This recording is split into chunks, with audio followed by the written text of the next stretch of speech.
Hey guys, tonight we begin with you push open the door of an 18th century farmhouse after sunset, and the room is losing heat.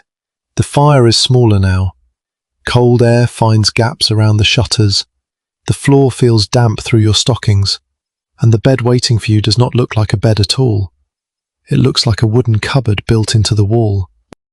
You climb onto a chest, settle into thick bedding, and slide a door or curtain across the opening. Suddenly the problem changes. You are no longer trying to warm an entire room. You are trying to keep a much smaller pocket of air around one or more sleeping bodies. That is the trick behind enclosed beds in parts of 18th century northern and western Europe. From Dutch bedsteden to Breton lits-clos and Scottish close beds, enclosure could reduce drafts, preserve warmth around bedding, create privacy inside crowded rooms, and make cold houses more tolerable. But it was not a magic wooden oven. Close it too tightly and you create another problem. So how did these beds balance warmth, air, bodies, bedding, and the cold outside? If you enjoy quiet history like this, please like the video, subscribe, and comment with where you're listening from tonight.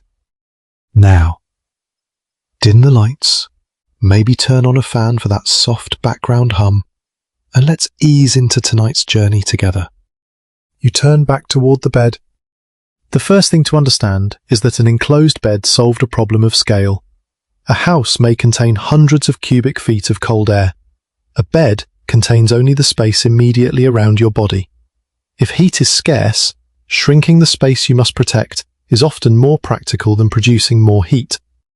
Your body is already making heat. So is the person beside you, if the bed is shared. Thick mattresses, feather beds, wool blankets, linen sheets and clothing slow the movement of that heat away from the skin. Wooden sides, curtains, or sliding panels add another barrier between the sleeping space and the moving air of the room. And moving air matters. A cold room can feel colder when air keeps passing over warm surfaces. Heat carried away from your body, bedding and mattress is replaced by colder air. Stop some of that movement, and the little layer of warmed air around the bed becomes easier to maintain. The doors and curtains are not heating the bed. They are helping the heat already there stay useful for longer. You pull the panel nearly closed. Not completely.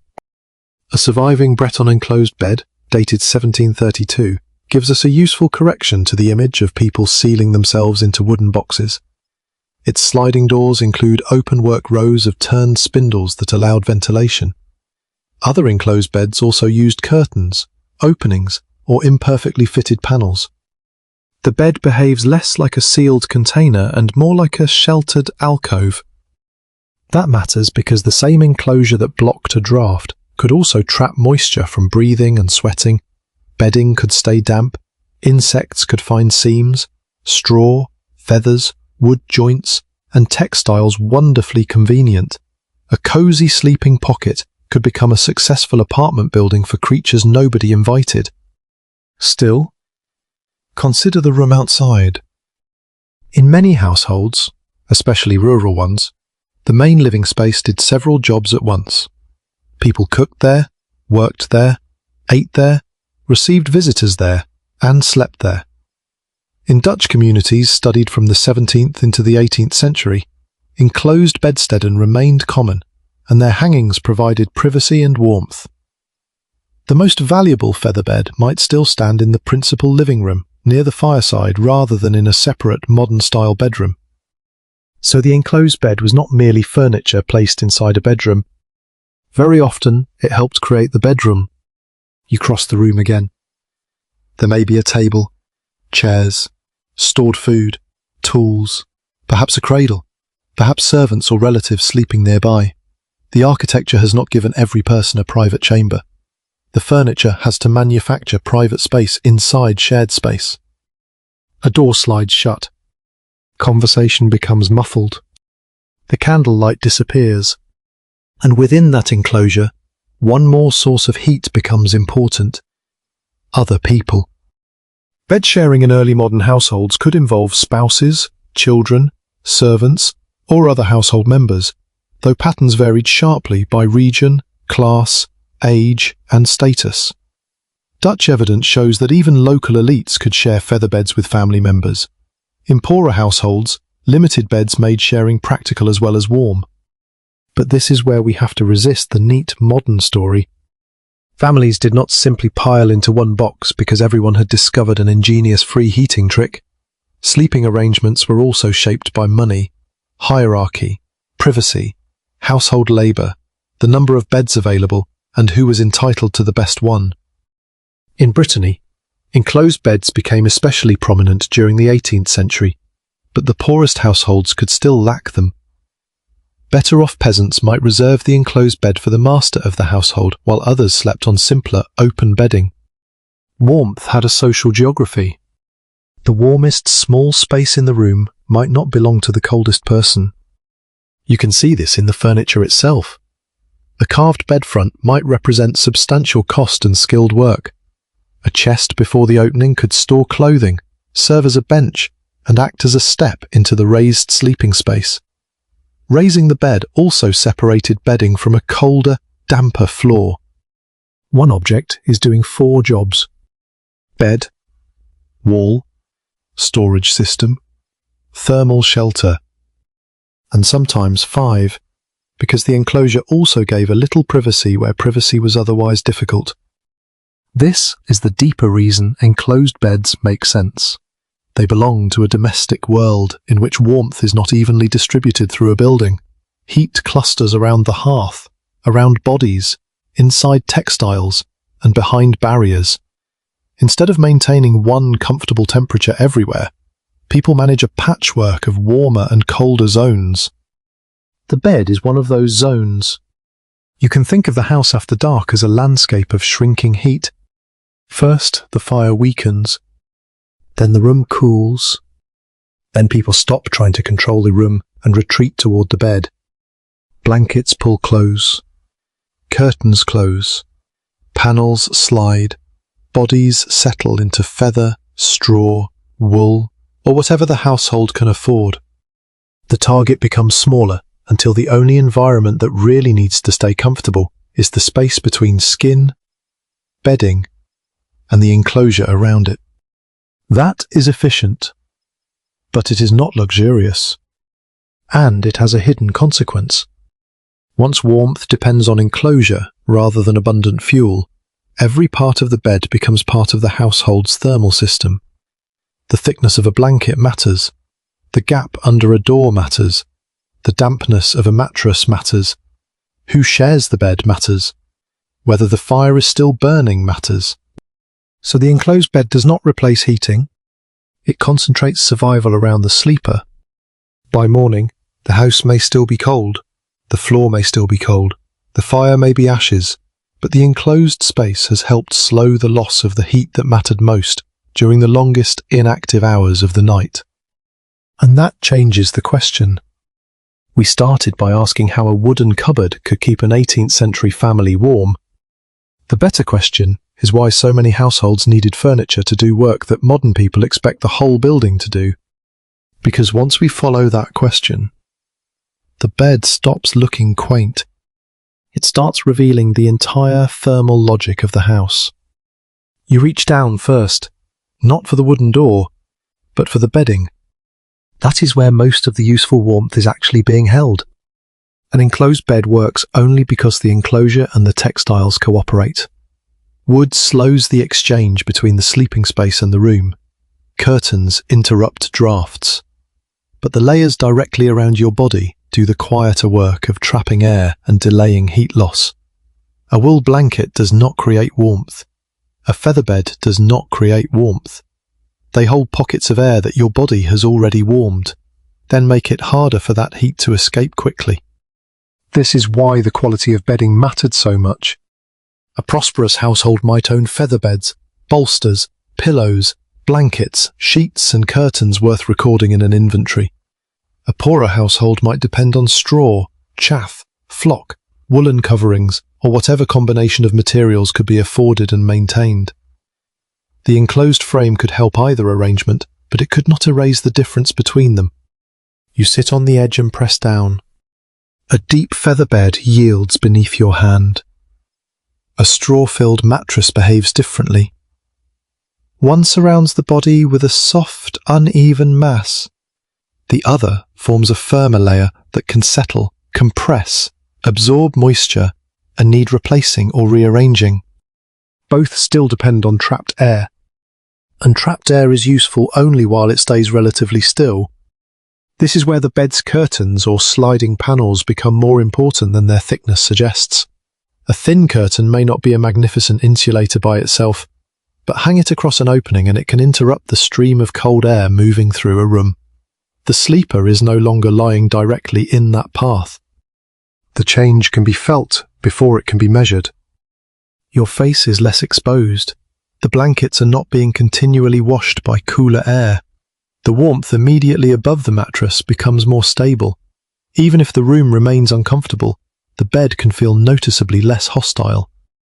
That difference matters in a house where the fire is not maintained at full strength through the night. Fuel costs labour. Wood has to be cut, gathered, moved, seasoned, stored and carried. Peat has to be cut and dried where it is used. Coal, where available, has to be purchased or transported. A larger fire consumes more of whatever resource the household relies on. So keeping an entire room pleasantly warm until morning may be a poor bargain. Keeping the sleeping body warm is cheaper. Now look down at the floor. In many older houses, the bed is raised well above it. That is useful for more than convenience. Floors can be cold, damp, and exposed to air leaking under doors or through badly sealed structures. A bed built into the wall, supported above floor level, or reached by a step or chest, places the sleeper away from that lowest, most uncomfortable zone. Warm air does rise when cooler, denser air replaces it, but an 18th century sleeper does not need a lecture in convection to notice that the floor is miserable. Bare feet provide the experiment. You step down in the dark and understand immediately. The elevated bed also protects mattresses and bedding from some dirt and floor moisture, although damp remains a constant problem in houses that are poorly ventilated or heated. That creates another trade-off. The more completely you protect the sleeper from moving cold air, the more carefully you must manage the moisture produced inside the sleeping space. Every breath releases water vapor. So does perspiration. 2 people produce more than 1. Add heavy bedding, limited ventilation, damp weather, and an enclosure, and the warm refuge can begin collecting the very moisture that makes cold feel harder to manage. This is one reason the image of a perfectly airtight box is misleading. The object had to shelter without becoming impossible to breathe in or impossible to dry. Some enclosed beds use curtains rather than solid doors. Others had doors that did not seal tightly. Breton examples survive with pierced or open decorative work. The point was not to create a sealed chamber. It was to reduce exposure enough to make the bedding perform better. That small distinction changes everything. A modern heated bedroom aims for a comfortable volume of air. An enclosed bed accepts that the room may remain cold and creates a smaller microclimate around the body. The word sounds technical. The experience is not. You climb in cold. You close the opening.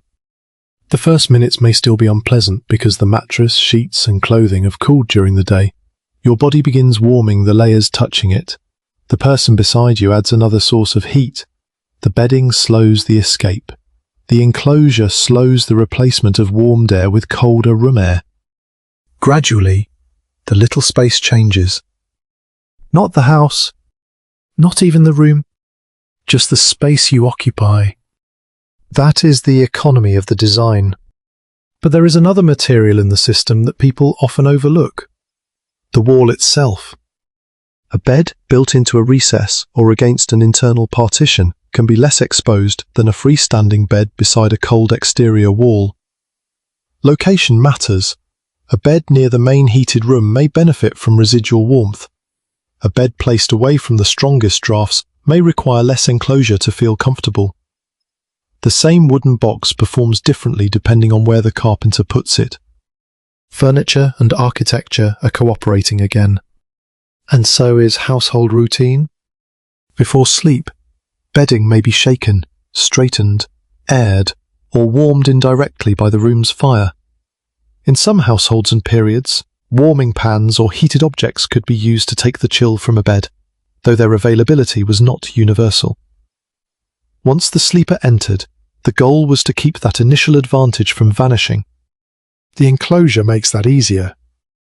It also makes maintenance more important. You cannot keep loading moisture into wool, straw, feathers, linen, and wood forever. Bedding needs airing, mattresses need attention, textiles need cleaning, straw fillings may need renewal, curtains collect smoke, dust, skin oils, and whatever else circulates through a room that may also be used for cooking and work. Warmth, in other words, produces labour. Someone has to maintain the warm place.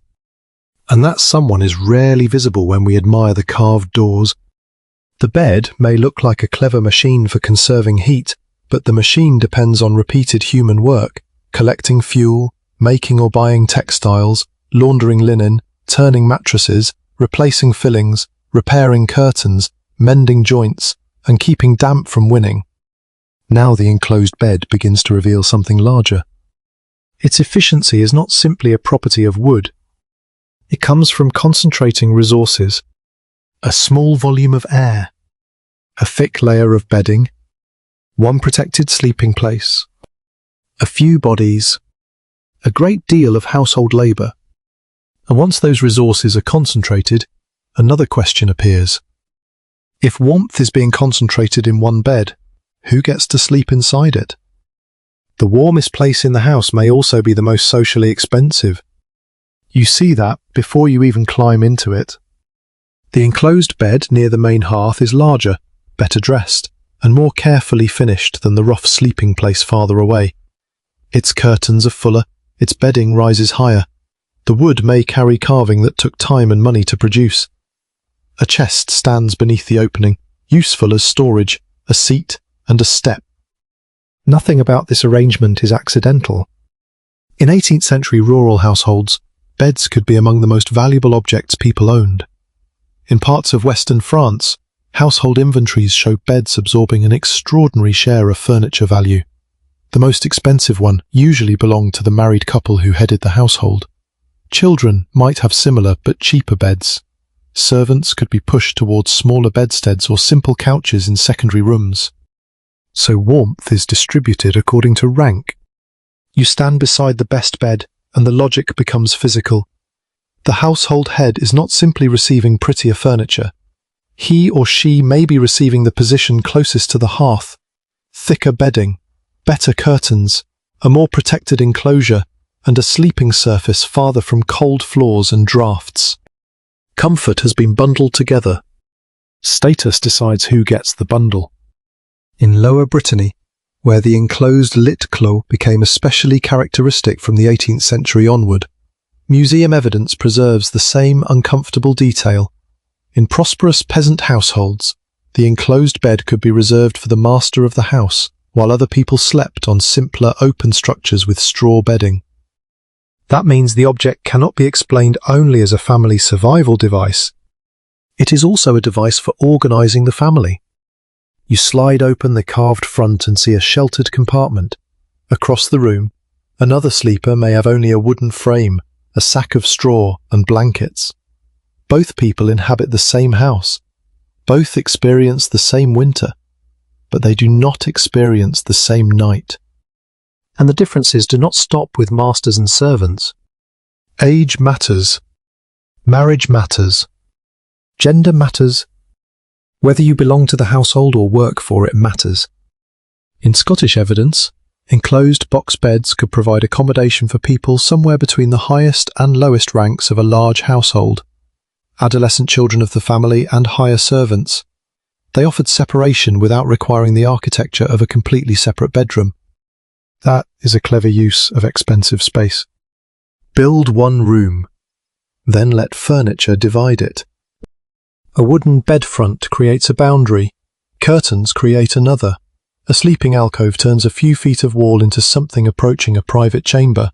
The person inside can undress, talk quietly, nurse a child, sleep beside a spouse, or simply disappear from the gaze of everyone else in the room.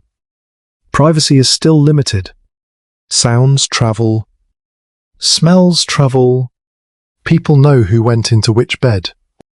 But a closed panel changes what can be seen, and sometimes that is enough to change the social meaning of the space. Now place a servant in the same house. The servant may spend the day making fires, carrying fuel, preparing food, cleaning rooms, tending animals, washing linen, moving water, and maintaining the very household that creates comfort for somebody else. At night, the servant's own sleeping arrangement may be narrower, less padded, more exposed, or located farther from the best source of heat. Same labour. Different warmth. Some servants shared beds with others of the same sex. That arrangement saved space and could add body heat, but it also reduced privacy. Higher-ranking servants in wealthier houses might receive curtains, canopies, or better mattresses. Even within service, sleeping comfort could mirror the internal ladder of the household. The bed makes hierarchy visible without anyone needing to announce it. You only have to look at who sleeps where. Now the room becomes easier to read. Closest to the better heat source, one bed. Against another wall, another. Near the work area or in an adjoining space, simpler accommodation. Perhaps a cradle is tucked nearby. Perhaps a child sleeps with an adult. Perhaps two workers share a narrow bed because there is no sensible reason to consume fuel and floor space, creating separate warm zones for each of them. From a thermal point of view, sharing is efficient. From a human point of view, it is complicated. Another body increases heat inside the bedding. It also takes up room. It moves, coughs, sweats, snores, steals blankets, wakes during the night, and brings its own insects, damp clothing, and habits into the same enclosed space. Warmth has a cost again. This time the cost is intimacy that may not be chosen. That distinction matters because modern eyes can romanticize shared sleeping. We can look at an enclosed bed and imagine a family happily huddled together while winter rages outside. Sometimes closeness may indeed have been comforting, but the surviving evidence does not give us permission to invent everyone's feelings. What it does show is dependency.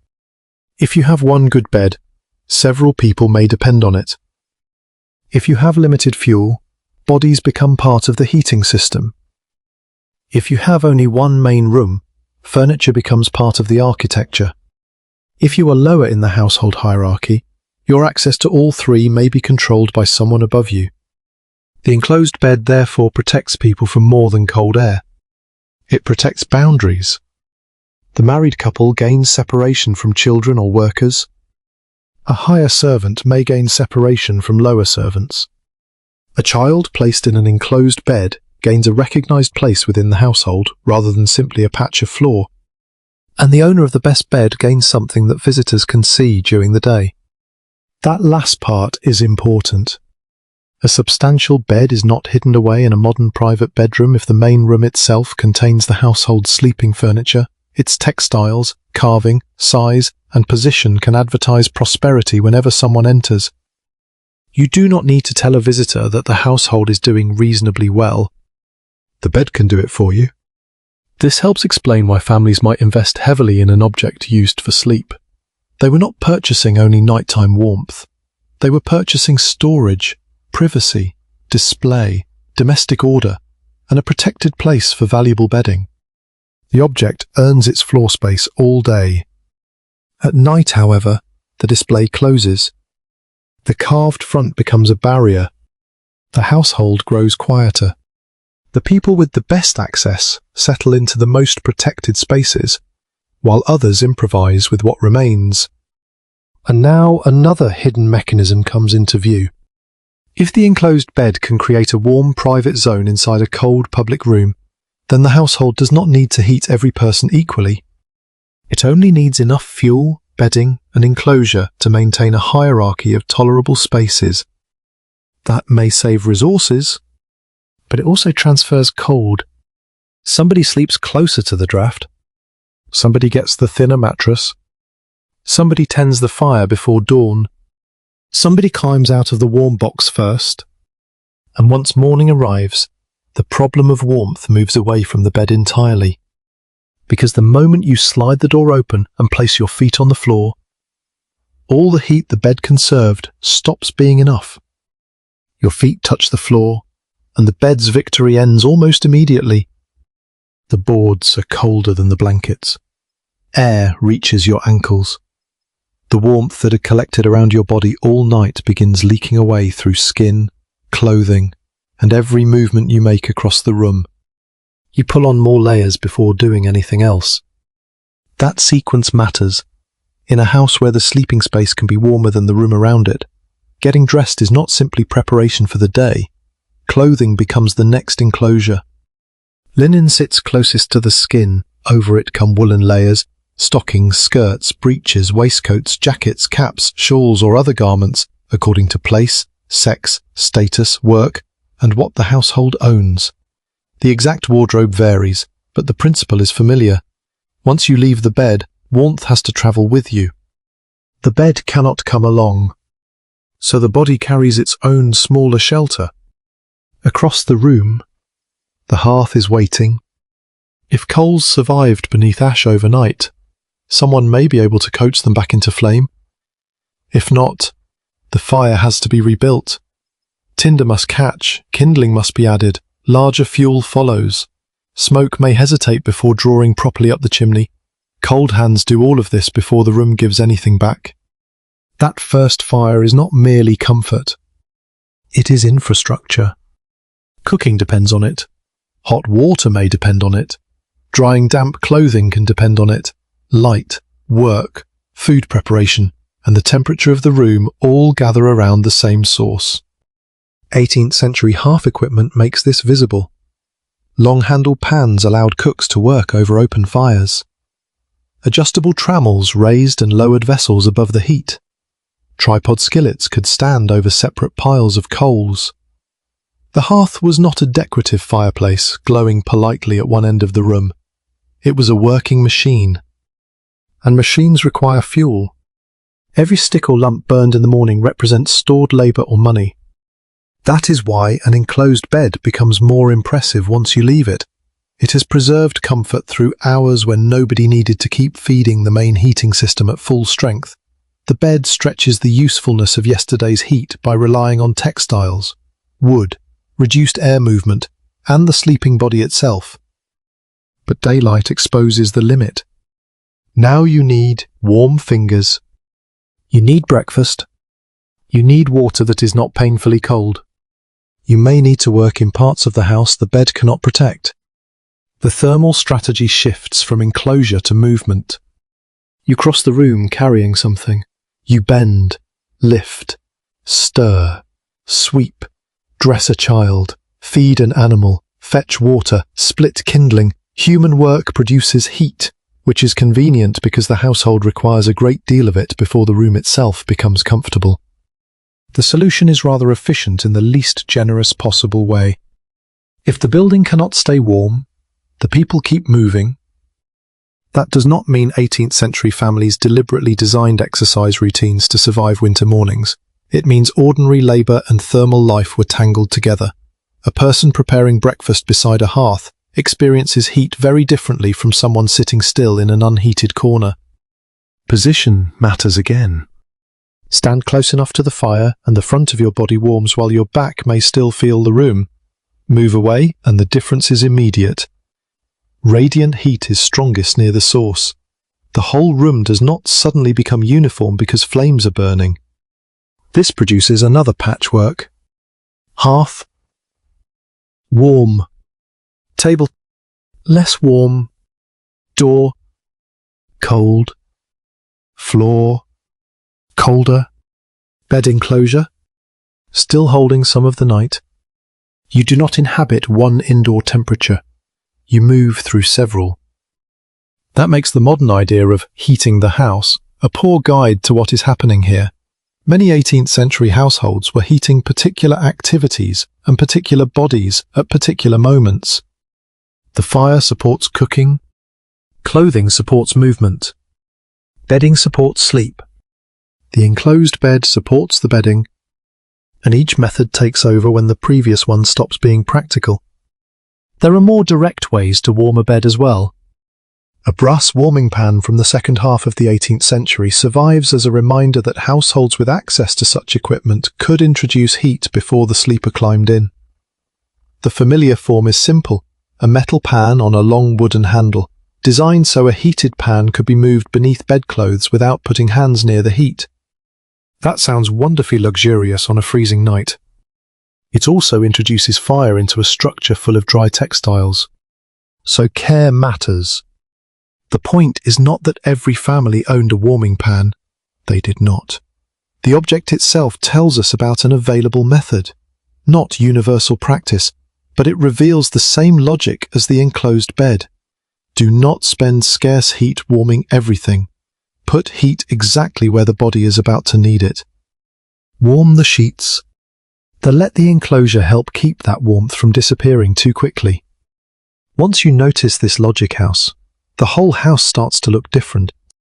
A curtain is not merely decoration. A shutter is not merely privacy. A cap is not merely clothing. A chest placed before a raised bed is not merely storage. A fire is not merely atmosphere. Every object is managing exposure. Cold comes through openings, surfaces, dampness, stillness and time. People answer with layers, barriers, fuel, proximity, shared bodies and repeated work. The enclosed bed is simply one unusually visible part of that system. And because it works so well while you are lying still, it also tells you something uncomfortable about the hours outside it. The bed protects a sleeping person who produces no household labour. Morning removes that protection precisely when work begins. Someone must be first out. That person leaves the warmest microclimate, while everyone else may still be inside it. They cross the cold floor, uncover the hearth, handle fuel, and begin turning stored material into usable heat. Whoever performs that task is effectively warming the household before the household is fully awakened. In one home it may be a servant. In another, a wife, mother, daughter, farm worker, child, or householder. The evidence varies too much by place and household to assign the task to one universal figure, but the labour itself cannot be removed from the mechanism. Warmth does not simply exist in an 18th century house. Somebody makes it available. Somebody gathers the materials. Somebody maintains the bedding. Somebody shuts the panels at night. And somebody opens them in the morning. By then, the enclosed bed has done exactly what it was supposed to do. It did not defeat winter. It delayed your exposure to it. For several hours, the house could be cold, while the sleeper remained comparatively protected. Then the panel slides back. Cold air enters. Your body leaves its wooden shelter, and the household begins spending fuel again. But that raises a harder question. If enclosed beds were so useful in cold houses, why did they not simply become the normal bed everywhere? Because warmth was only one thing a bed had to manage, and the enclosure that stopped drafts could create problems of its own. The first problem arrives while you are still inside. The door is closed enough to stop the draft, but the air has changed. It feels warmer, certainly. It also feels heavier. Your breath has nowhere far to go. Each exhale adds moisture to a space only a few feet across. Your skin adds more. If another person is sharing the bed, the amount increases again. Wool, linen, feathers, straw, wood, and human bodies are all sitting together in a pocket of air deliberately protected from circulation. That is exactly why the bed works. It is also exactly why the bed can become unpleasant. The solution to cold has created a ventilation problem. A surviving Breton enclosed bed dated 1732 makes this trade-off visible in the wood itself. Its two sliding doors are not solid from top to bottom. Above them is an open arcade of turned spindles, with more openings along the upper portions and sides. The museum description is explicit about their purpose. They allow air to pass. That detail is easy to miss when you look at photographs. The bed appears to be a cupboard. but the carpenter has built holes into the cupboard. Warmth required shelter from moving air. Sleeping still required air. So the useful design sits between two extremes. Too open, and the sleeper loses the advantage of enclosure. Too closed, and heat comes with dampness, stale air, and condensation on cooler surfaces. You run a hand across the inner wood. On a cold morning, moisture produced overnight can meet surfaces colder than the air around your body. Textiles can also absorb moisture directly. The problem does not have to become dramatic before it matters. Damp bedding simply feels colder, dries slowly, becomes heavier to manage, and demands more attention from whoever maintains it. That means the warm microclimate has a daily maintenance bill. Open the bed, pull back the curtains, expose the bedding to the room, shake, turn, straighten, dry, replace, mend. The exact routine differs from household to household, and surviving inventories rarely tell us what every sleeper did each morning. But the materials themselves make one thing unavoidable. A bed built from absorbent textiles in a cool house cannot remain comfortable indefinitely without being aired and cared for. Enclosure therefore has to be temporary. At night, close enough to protect. By day, open enough to recover. That rhythm helps explain why doors, curtains, pierced panels, and sliding fronts were practical rather than merely decorative. The sleeping compartment needed to change state. Closed for the body, open for the bed. Now add smoke. The main room of an 18th century house may contain an active hearth used for cooking as well as heat. Even with a chimney, smoke, soot, cooking vapours, grease and dust belong to the domestic environment. The enclosed bed offers some separation when its front is shut, but the same textiles that help stop drafts can collect whatever the household air carries. The curtains do not remain magically clean because they are useful. Neither do the blankets. And cleaning them costs water, fuel, labour and time. A large woolen covering is not a modern bedsheet that disappears into a machine for an hour. Linen has to be washed, rinsed, dried and handled. Heavy bedding can be awkward to air. Straw or other fillings deteriorate and may need attention or replacement. Wood joints accumulate dust. The bed saves fuel during the night by demanding work during the day. Again, the machine runs on people. Then there are insects. Fleas and bedbugs are not inventions of picturesque history. Sleeping spaces containing bodies, textiles, cracks and joints offer them food and shelter. Later accounts of Dutch bedsteden describe them as difficult to keep clean and vulnerable to vermin, especially where ventilation was poor. We should be careful about projecting every later complaint backward onto every 18th century bed, but the physical risk is straightforward. An enclosed wooden structure has many hiding places. A curtain has folds. A mattress has seams. Boards meet other boards. A featherbed is warm, and a sleeping human arrives every night. The very qualities that make the bed comfortable for you can make it attractive to smaller residents. So you inspect, you shake, you brush, you wash what can be washed.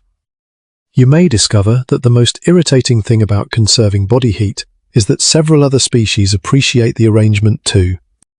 Dry humour aside, this matters because it corrects the idea that enclosed beds were simply better technology waiting to conquer Europe.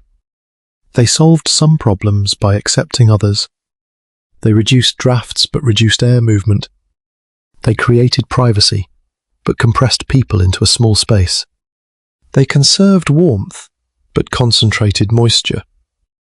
They protected bedding from the room, yet created cracks and enclosed surfaces that were harder to reach. They saved heated space, but could be awkward to enter, clean and maintain. And none of those trade-offs mattered equally in every house. In a bitter, drafty rural dwelling, extra warmth may outweigh a great deal of inconvenience. In a house with better heated chambers, more floor space, separate bedrooms, or different furniture traditions, the calculation changes. That is one reason there is no single European march toward the box bed. Domestic technology does not spread because one feature is useful. It spreads when the whole package fits the building. Fuel supply, household structure, local craft traditions, ideas of privacy, and available money. The Breton lits-clos makes sense inside one set of conditions. The Dutch bedsteden makes sense inside another overlapping set. Scottish box beds appear in their own architectural and social contexts. They are relatives, not copies of one universal solution. And even within those regions, households vary. The poorest may not own elaborate enclosed beds at all. A wealthy household may have enough rooms and resources to organize sleeping differently. A servant may sleep in an arrangement the owner would not choose. A child may be assigned to a smaller enclosed space. A bed that is desirable in one generation may become old-fashioned in another. Utility is never the whole story. You slide the door a little farther open. Cool room air moves in. The temperature falls, but the dampness begins to disperse. That small action contains the entire compromise. The bed is warm because it resists exchange with the room. The bed remains usable because that resistance cannot be absolute. It needs openings. It needs cleaning. It needs airing. It needs somebody to notice when warmth has become dampness and when shelter has become confinement. So the enclosed bed is not a primitive attempt at central heating. It is a carefully managed boundary. For part of the day, that boundary is tightened. For another part, it is released. And the people who use it learn, through habit rather than equations, how much closure is enough. But once we see the bed as a managed boundary, another question becomes unavoidable. What exactly was it protecting the sleeper from? Not just cold. The answer begins at the door of the house, where winter air is entering whether anyone wants it to or not. The cold is already inside the house. It does not need to wait politely at the door.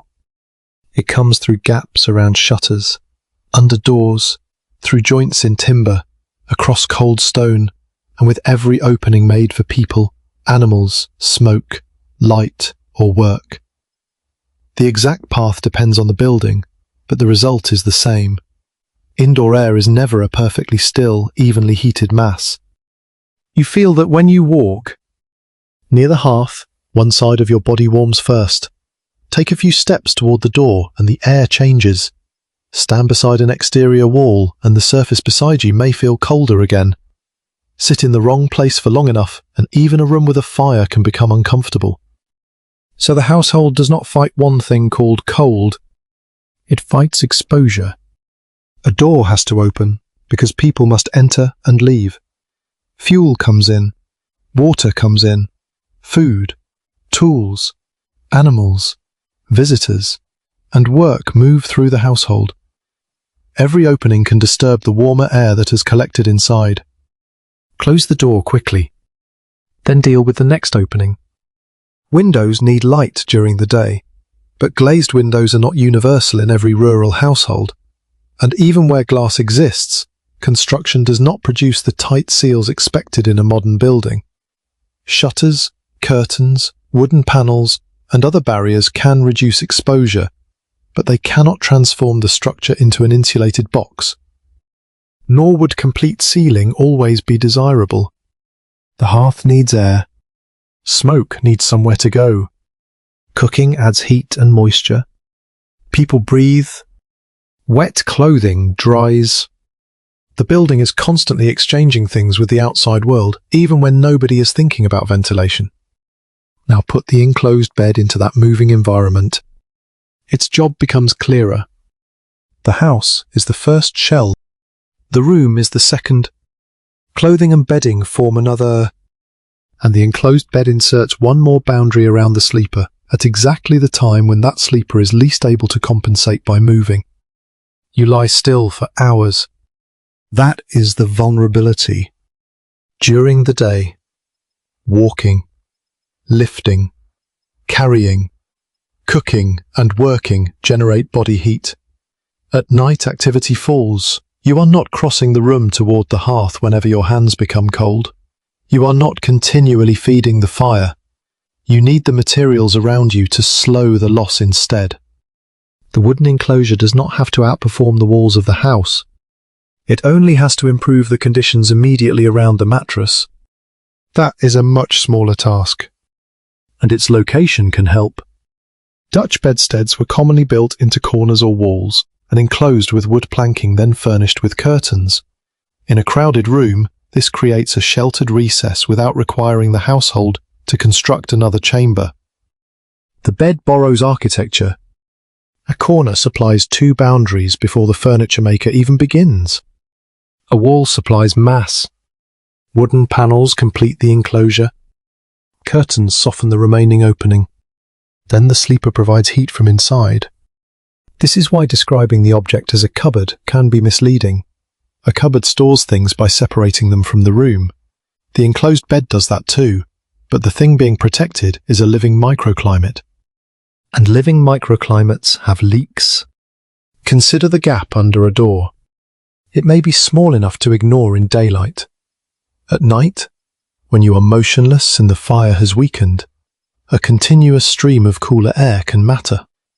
The same is true of poorly fitted shutters or openings around the roof and wall. You do not need a violent wind. A persistent draft is enough. Now place a curtain around the bed.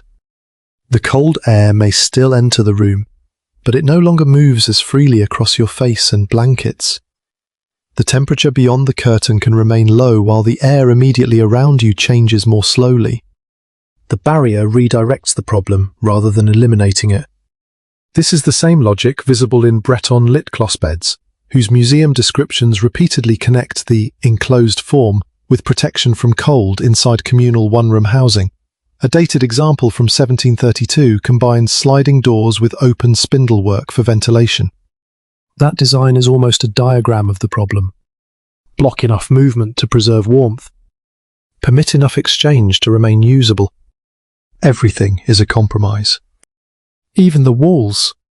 Thick masonry can moderate changes in temperature, but stone that has become cold is not a source of comfort merely because it is thick.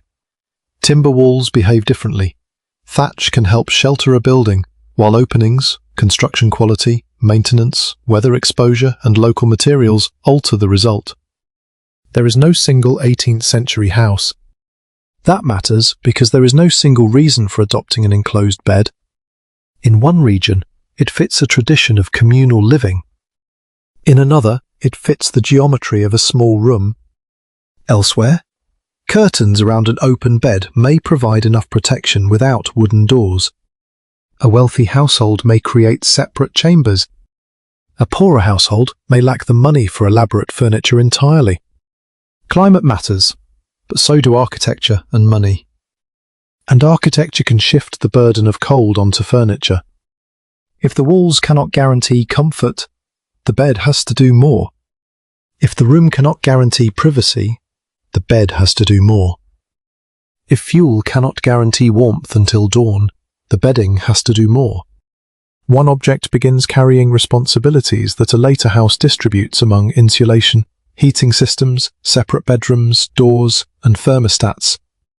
You can see the difference most clearly during bad weather. Wind presses against the outer wall.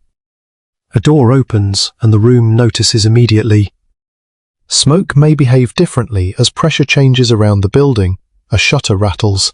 Air finds small routes through the structure. The fire can reduce the discomfort near the hearth, but it cannot prevent every current of cooler air elsewhere. Inside the enclosed bed, those changes arrive weakened. Not absent, weakened. That distinction is important because the historical mechanism does not require miraculous insulation. A modest reduction in air movement can matter when combined with thick bedding and hours of body heat. The bed succeeds through accumulation, a little less draft, a little more trapped air, a little more distance from the floor, a little more heat retained around two bodies, a little less fuel needed during the deepest part of the night. No single feature has to be extraordinary. Together, they change the experience of sleeping. And that gives us a better way to understand why these beds could become so deeply rooted in particular communities. They were not merely responses to temperature. They were responses to buildings. The enclosed bed adapted the human body to a house that could not provide uniform comfort. Instead of rebuilding the whole structure, people could improve the few cubic feet where they would spend the longest, motionless stretch of the day. That was cheaper than changing everything. It was also more achievable. But buildings do not remain unchanged forever. Windows improve. Heating practices shift. Room arrangements change. Ideas about cleanliness, privacy, and sleeping space move with them. And once the house begins doing more of the work, the enclosed bed begins losing some of the reason it existed. The next part of its story is not about how it kept people warm. It is about what had to change before people were willing to give that warmth up. The change does not happen all at once. That is the first thing to notice. You do not wake up in 1801, slide open the wooden panel, and discover that the enclosed bed has suddenly become obsolete. In some places, these beds remain useful for generations. In others, changing houses, changing furniture, and changing expectations gradually make them less necessary. The old solution survives wherever the old problem survives. Walk into a small rural house and the logic may still be obvious. Space is tight, several people live under one roof. The main room still carries much of the household's daily activity. Drafts remain familiar, fuel remains valuable. A built-in bed can divide space, protect bedding, create privacy, and make one part of the house easier to sleep in. There is no compelling reason to remove it simply because fashion elsewhere has changed.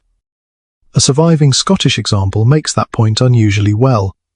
At Muirlinich Longhouse near Killin, box beds were built into the structure of the house itself. They helped form partitions between rooms, and their curtains kept out drafts. 5 box beds served a household whose numbers changed across generations. This is much later evidence than the 18th century world we began with. And that is exactly why it matters. The box bed did not vanish the moment newer domestic ideals appeared, where buildings and household needs still rewarded enclosure. People kept using it. Furniture is stubborn when it works. Now move in the opposite direction. Give a household more rooms. Give those rooms better fitted windows and doors. Create a separate bedroom instead of asking the main living room to function as kitchen, workshop, parlour and sleeping chamber. Improve the ability to heat that bedroom. Still, the enclosed bed loses several jobs at once. Privacy can come from the room's door. Draft protection can come from the building. Warmth can be improved by the room's heating arrangement and by better control of openings. A freestanding bed no longer has to manufacture a tiny room around the sleeper because the architecture has already provided one. This does not mean the newer arrangement is automatically warmer. It means the responsibility has shifted. The wall now does work once performed by the bedfront. The bedroom door does work once performed by the curtain. The heating system does more work once performed by concentrated body heat and thick enclosure. Domestic comfort moves outward. That is the important change. In the older arrangement, you protect a few cubic feet around the mattress. In the newer arrangement, you attempt to make the whole bedroom tolerable. That requires more resources, but it also allows a different kind of life. You can stand beside the bed without immediately wanting to climb into it. You can dress in the room. You can wash there. You can leave bedding exposed to more circulating air. You can walk around the bed rather than entering through a small opening in a wall of timber. The bed becomes less like a shelter and more like furniture. And once that happens, the old enclosure can begin to feel inconvenient. You have to climb into it. You have to reach into corners to make the bedding. You have joints, curtains, panels, and recesses to clean. Ventilation still requires attention. If the bed is short or elevated, entry becomes awkward for some bodies. If the room itself is now private, the visual barrier provides less benefit than before. A solution can become cumbersome simply because the problems around it have changed. Then ideas about cleanliness begin changing too. We have to be careful here. It would be easy to tell a neat story in which people suddenly discovered that enclosed beds were dirty and therefore abandoned them. History is rarely that cooperative. Concern about stale air, dampness, cleanliness and ventilation developed unevenly, and medical explanations themselves changed over time. Different regions modernized at different speeds. Poor households could not replace furniture merely because someone with a pamphlet had acquired a new opinion about fresh air. But the physical features of the bed made it vulnerable to changing expectations. More surfaces to wipe, more recesses to inspect, more fabric close to the sleeper, less free movement of air. What had once looked protective could increasingly look confined. The same feature acquires a new meaning. Close the curtain in a drafty room, and it means comfort. Close the curtain in a better heated private bedroom, and it may mean stuffiness. Nothing about the wood has changed. The surrounding system has. You can see a similar shift in privacy. When an entire household lives and sleeps in one principal room, the bed door gives you something valuable. It creates a visual boundary where architecture has failed to provide one. But once sleeping is separated into individual or family bedrooms, privacy migrates outward. Now you close the bedroom door. The bed itself can remain open. The enclosure has lost another job. And there is an economic side to that transformation. A built-in bed is tied to a building. It may fit one wall, one recess, one room. A freestanding bed can be moved, rearranged, replaced, or carried into a different house more easily. That flexibility matters in a changing furniture market. The enclosed bed begins as an efficient use of space. Under different conditions, it can become fixed baggage. Yet the old form does not disappear evenly, because those different conditions do not arrive evenly.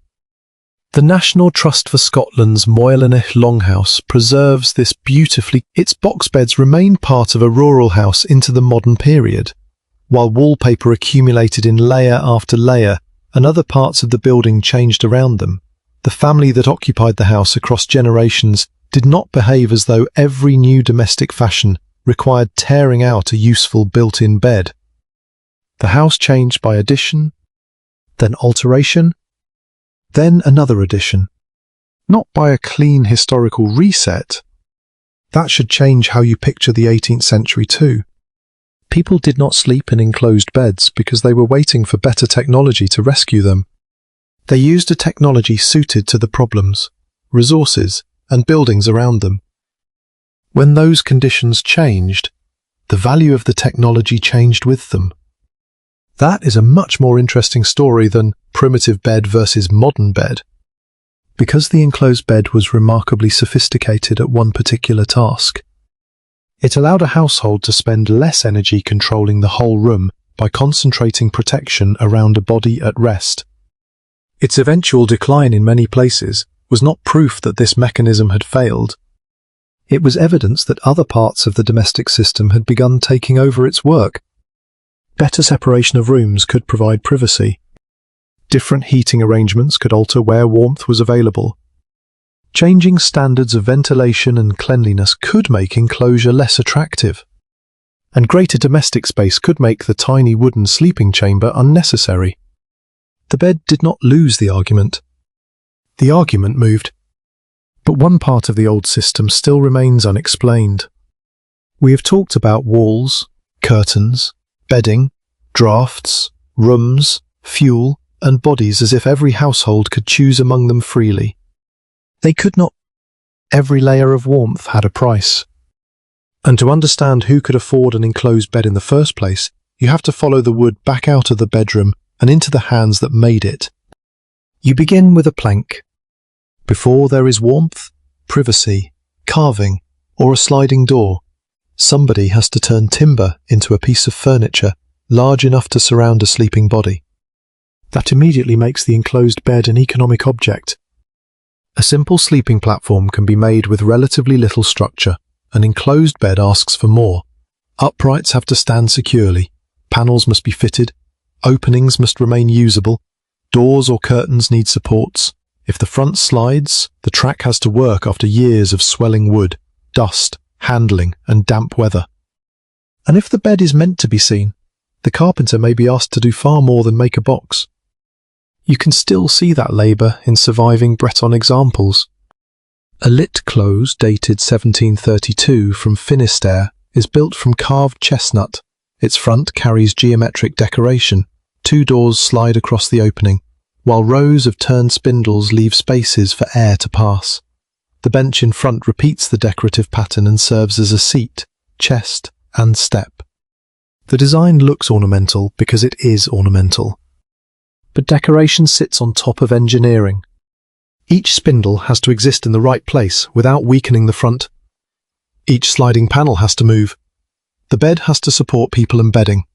The opening has to be reachable. The bench has to survive being sat on, stepped on, and filled with possessions. A household buying or commissioning such a thing is paying for concentrated function. Wood becomes warmth.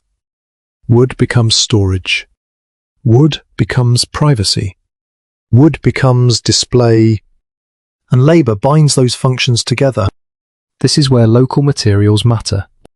Surviving enclosed beds are not made from one sacred species of tree. Museum examples from Brittany include oak, fir, chestnut, and combinations of woods. An 18th century enclosed corner bed recorded in Lorraine uses oak for its main frame and fir for panels and moulding. Where the bed stands directly against walls, some side panels are absent. That is wonderfully practical. Why spend timber building a wooden wall where the house already provides one? The maker is not designing an isolated sculpture. He is using the room as part of the object. Put the bed in a corner, and 2 existing surfaces may reduce the amount of enclosure that has to be built. Fit it into a line of household furniture, and the bed becomes part of a larger wall of storage and sleeping space. Material follows architecture. Architecture saves material. And saving material matters because every board has a history before it reaches the sleeper. A tree has to be felled, timber has to be transported, it has to be cut into useful dimensions and allowed to become suitable for working. A carpenter or joiner needs tools, time, and skill. Hinges, locks, fasteners, rails, or other fittings may be required according to the design. Then someone has to pay. We should not pretend that every 18th century enclosed bed carried the same price. They did not. Region, wood, workmanship, age, decoration, local supply, and whether a structure was new or inherited could all alter its value. But household evidence makes one distinction safe. Not everyone could afford the same sleeping equipment. The Breton Museum record is unusually clear about this. Enclosed beds became dominant in parts of Lower Brittany from the 18th century, yet the most miserable dwellings could still make do with much more modest wicker sleeping structures even into the following century. In more prosperous peasant homes, the enclosed bed could be reserved for the household master, while others used open bedsteads with straw. So when you run your fingers over a carved wooden front, you are touching accumulated resources. Not merely taste. Resources. Enough timber. Enough craft skill. Enough household wealth or credit. Enough floor or wall space. Enough bedding to make the enclosure worth protecting. The poorest sleeper may understand the thermal advantage perfectly and still not own the object. Knowledge is not the same thing as access. That changes the story again. An enclosed bed is sometimes described as a clever response to cold, which it is, but clever responses do not float freely through society. They arrive through markets, workshops, inheritance, marriage, local customs, and household budgets. The solution has a supply chain. In 18th century Brittany, rural furniture styles were shaped by craftsmen working in towns and countryside, often adapting decorative forms that had moved outward from urban fashions. The result was not one uniform Breton bed. Different districts developed different furniture habits and decorative languages. You can see the carpenter translating fashion into local use. A motif that once belonged to another social world can be simplified, repeated, altered, and cut into a bed front in a farming household. The carved surface now does two jobs at once. It displays identity and prosperity during the day, then slides shut against the draft at night. Useful furniture becomes meaningful furniture. That is why stripping away the decoration to explain only thermal performance would miss half the investment. If all the household wanted was a barrier against moving air, a curtain might often do part of the job more cheaply. A substantial enclosed bed offers durability, structure, storage, privacy, status, and warmth together. The bundle justifies the object. You step back and look at the room as the maker might have done. There is only so much wall, only so much timber, only so much money. The table needs space. Storage needs space. The hearth needs working clearance. People need somewhere to sit. Children and servants need somewhere to sleep. Food and clothing must be kept somewhere. The enclosed bed earns its place by combining tasks that otherwise compete for the same room. Even the bench at its front refuses to do only one thing: sit on it during the day, store goods inside it, step onto it at night, place a cradle safely near the parents in some Breton arrangements, then use it again tomorrow. Efficiency here is not sleek machinery. It is an object being asked to work almost every hour. That makes repair important too. A sliding door that sticks is not merely annoying. A broken curtain rail changes privacy and draft protection. A damaged panel weakens the enclosure. A failing bench makes entry harder. Wear gradually attacks the same functions the household paid to combine. Someone repairs the bed because replacing the whole system is costly. And that helps explain why these objects can survive in families and houses for long periods. Built-in furniture encourages continuity.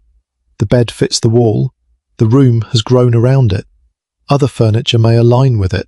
Removing it can create a new problem rather than solve an old one. So the bed accumulates another resource: time. A newly married couple may inherit something made before they were born. Children grow up beside it. Panels darken, bedding changes, curtains are replaced, decoration remains.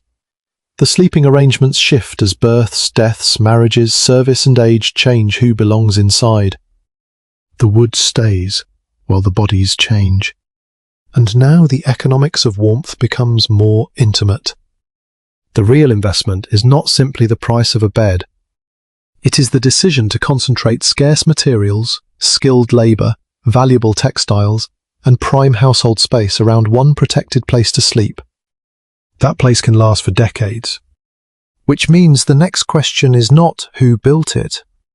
It is how a bed built for several decades of use became part of marriage, inheritance, and the transfer of household wealth from one generation to the next. The bed may outlive the people who first paid for it. That changes its value. A carved enclosed bed is not only a solution for one winter. If the frame remains sound, the household can use it through marriages, births, deaths, and changes of ownership. Curtains can be replaced, bedding can be renewed, straw can be changed, panels can be repaired. The expensive structure stays in place while the softer parts around it come and go. So when you stand in front of an old bed, you are looking at stored labour from another generation. This matters because beds and bedding were serious property. In 18th century Amsterdam, notarial records show mattresses, blankets, sheets, pillows, and bed hangings appearing in wills and inheritances. They were valuable enough to be named separately.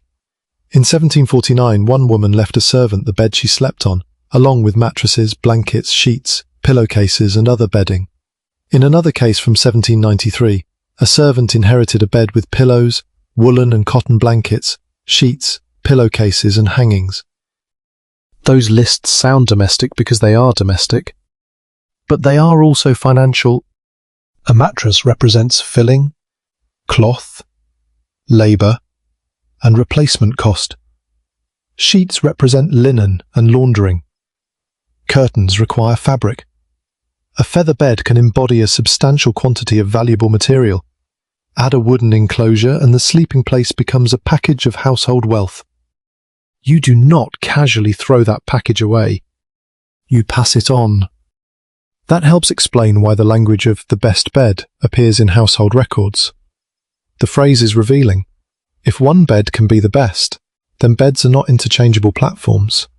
Households rank them by material, condition, size, hangings, bedding, and perhaps by who normally sleeps there. The bed has a place in the family hierarchy because it has a place in the family balance sheet. Marriage makes that especially visible. Across parts of early modern France, marriage contracts and household records show that a young woman's dowry could include the basic equipment needed to establish domestic life. A bed, its fabric furnishings, bedding, a chest, linen, and kitchen goods. The exact package differed by region and wealth, and we should not turn one local pattern into a rule for every household. But the principle is important. A new household needs somewhere to sleep before it needs decorative abundance. The bed is infrastructure for marriage.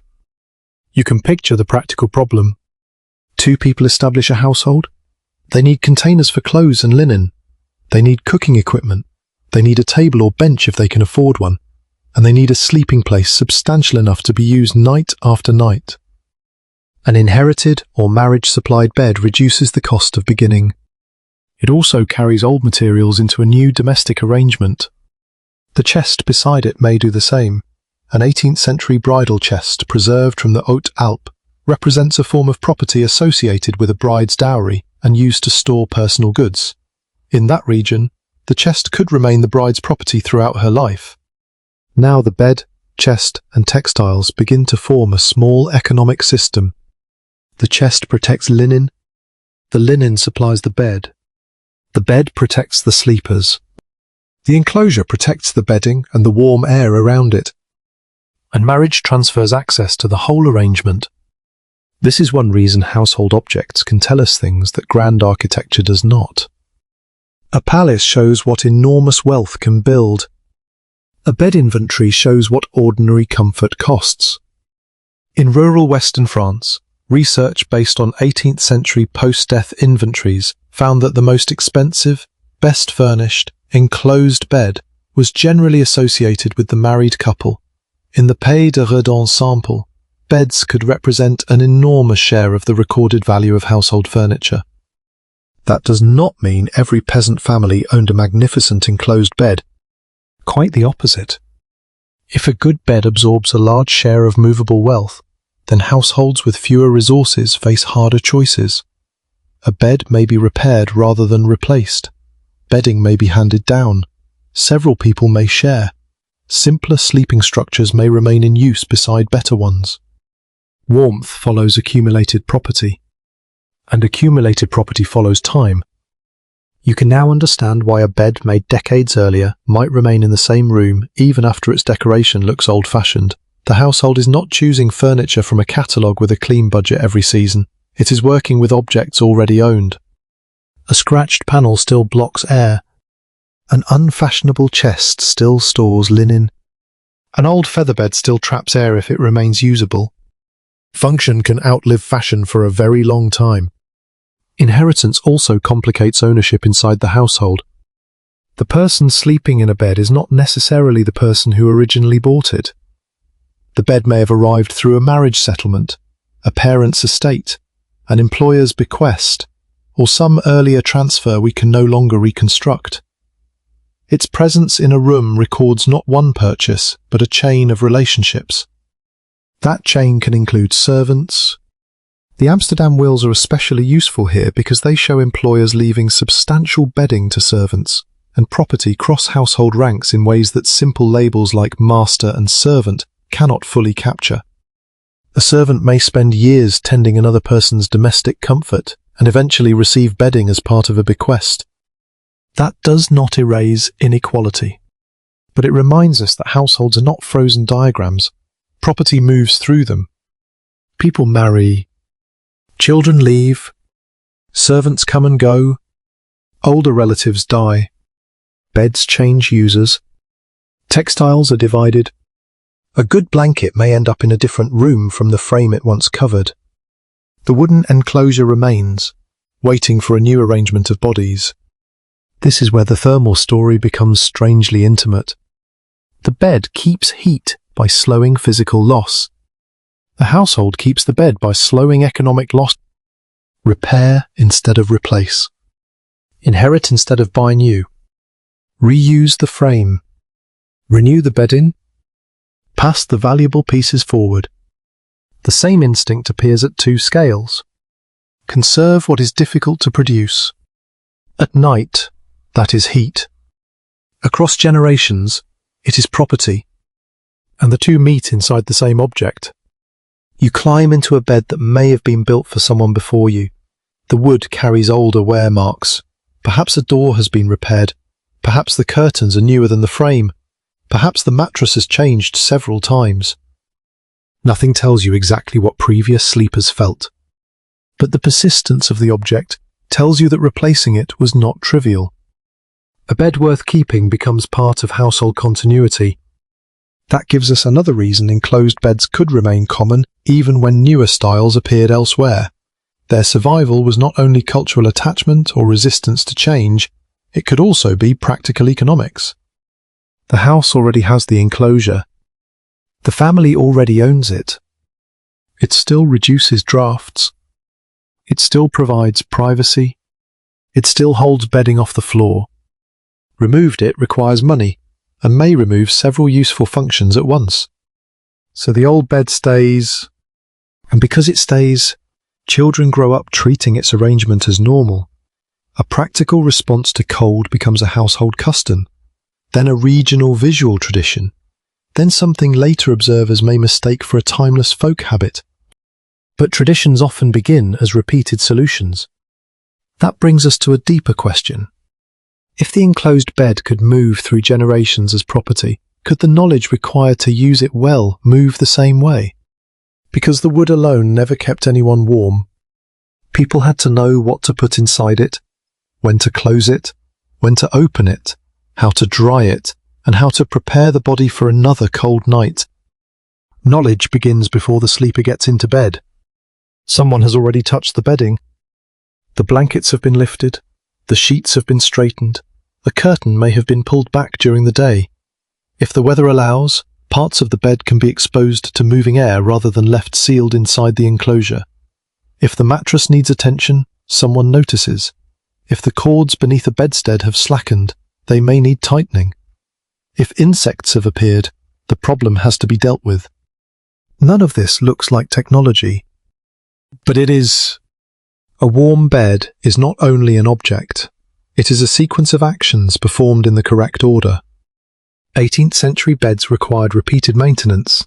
Bed frames could need alignment, supporting cords could loosen and require tightening or replacement. Bedding and hangings demanded cleaning and care.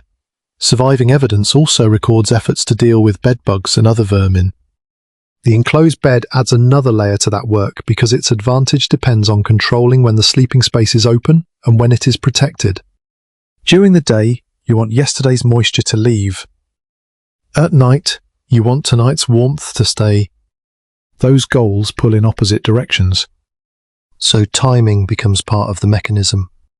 Leave damp bedding shut behind doors all day, and enclosure stops helping.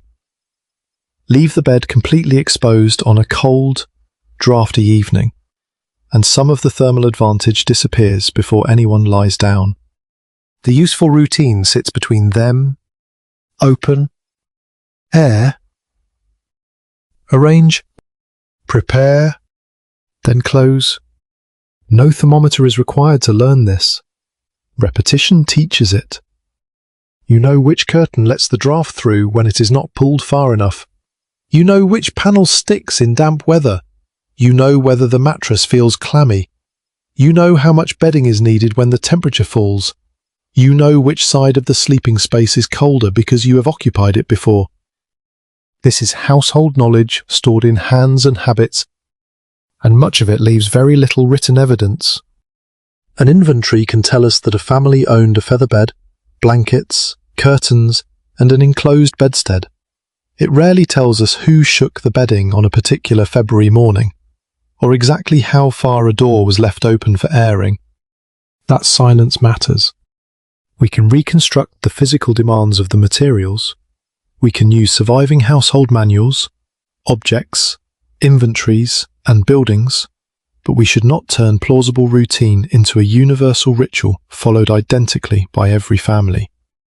The habits varied. The problem did not. Textiles absorb moisture. Bed supports loosen.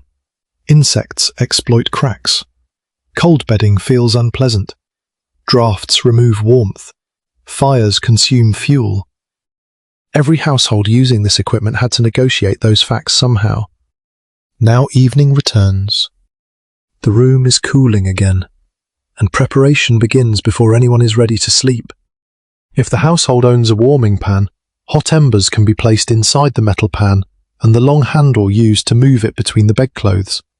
Surviving 18th century examples are made from materials such as copper, brass, iron, and wood.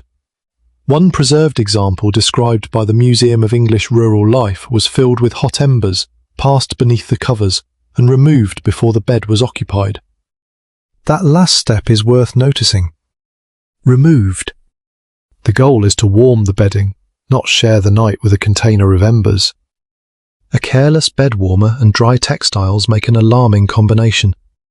So even this simple device demands judgment. How hot are the embers? How long do you leave the pan beneath the covers? Where do you move it? Is the bedding merely warmed, or have you created the beginning of a household emergency? The historical record gives us the object. Practical experience supplied much of the operating knowledge. For households without such a device, the body itself still does the warming. That means the first minutes in bed matter. You climb through the opening and pull the covering around yourself. The sheets may feel cold against your legs. You tuck fabric closer. Perhaps another person is already there, making one side warmer. The doors or curtains narrow the opening to the room. Then you wait. Your metabolism supplies heat continuously. The bedding slows its movement outward. The enclosure reduces the amount of colder room air sweeping through the space. Minutes later, the same bed feels different. The transformation can seem almost magical if you focus only on the final warmth. But nothing magical happened. Someone preserved dry bedding. Someone maintained the structure. Someone managed the opening. Someone may have prepared a fire or warming pan. Then the sleepers supplied the final heat themselves. That is the invisible technology. It is knowledge distributed across people rather than built entirely into the furniture. And because it is habitual, children can learn it without receiving a formal lesson. You watch adults open the bed in the morning. You help carry bedding. You learn not to leave certain things damp. You discover that winter requires another covering. You know when the fire has fallen too low to waste time trying to warm the whole room. By the time you inherit or take responsibility for a bed, much of its operation may feel obvious. That is how practical knowledge becomes difficult for later observers to see. People rarely document every action they consider ordinary. They record the expensive bed. They list the blankets. They leave the warming pan behind. The repeated gestures disappear. Yet those gestures are what connected the objects into a functioning system. This also changes who deserves credit for the bed's success. The carpenter made the enclosure, but the carpenter did not keep it dry for 20 years. The textile maker produced cloth, but someone else washed, aired, mended, and arranged it. The household purchased fuel, but someone carried that fuel to the hearth and decided when to spend it. Domestic warmth was produced repeatedly, not purchased once.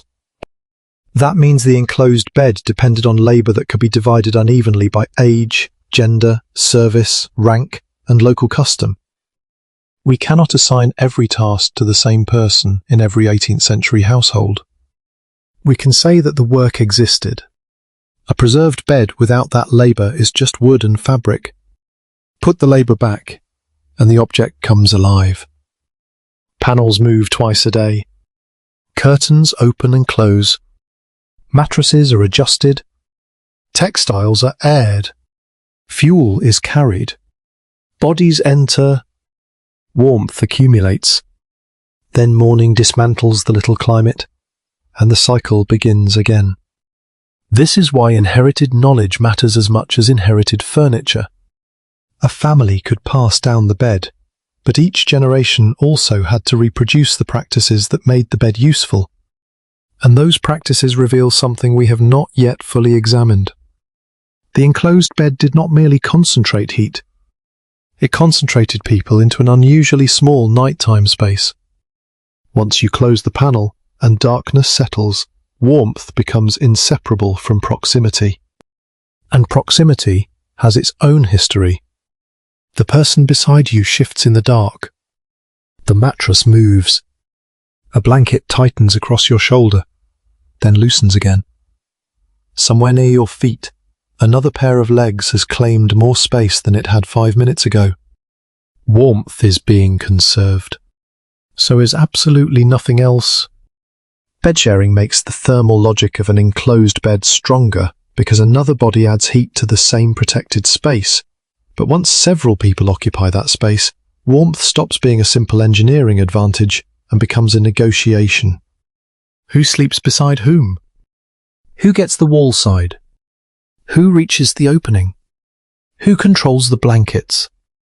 And who gets a bed of their own? Those questions do not have one 18th century answer. Sleeping arrangements changed with wealth, household size, gender, age, occupation, local custom, architecture, and circumstance. Evidence from early modern England shows servants sharing chambers and often beds with other servants, children, employers, or temporary occupants. Same-sex servants could share a double bed, and the arrangement offered at least one obvious advantage in a cold house, another source of body heat. But heat is not the same as comfort. You can feel the distinction immediately. Another sleeper warms the bedding, but another sleeper also moves. They breathe into the same enclosed air. They may wake before you, they may return late. They can pull a blanket away without noticing. If the mattress is narrow, every turn becomes a small piece of diplomacy. The bed is warmer because you are not alone. It may also remind you all night that you are not alone. This is important because modern ideas about sleeping are unusually private. Many people now expect one person or one couple to occupy a bedroom separated by solid walls and a door. The bed sits inside that private room. In an 18th century household, the hierarchy can be reversed. The room may be shared. The bed creates the smaller private zone. Curtains or wooden panels hide the sleeper from view even when other people remain only a few feet away. That makes enclosure valuable for reasons that have nothing to do with temperature. You close the door and create a visual boundary. You cannot create silence. A cough carries through timber. Floorboards creak. Someone crosses toward the hearth. A child wakes. A servant enters to perform some household task.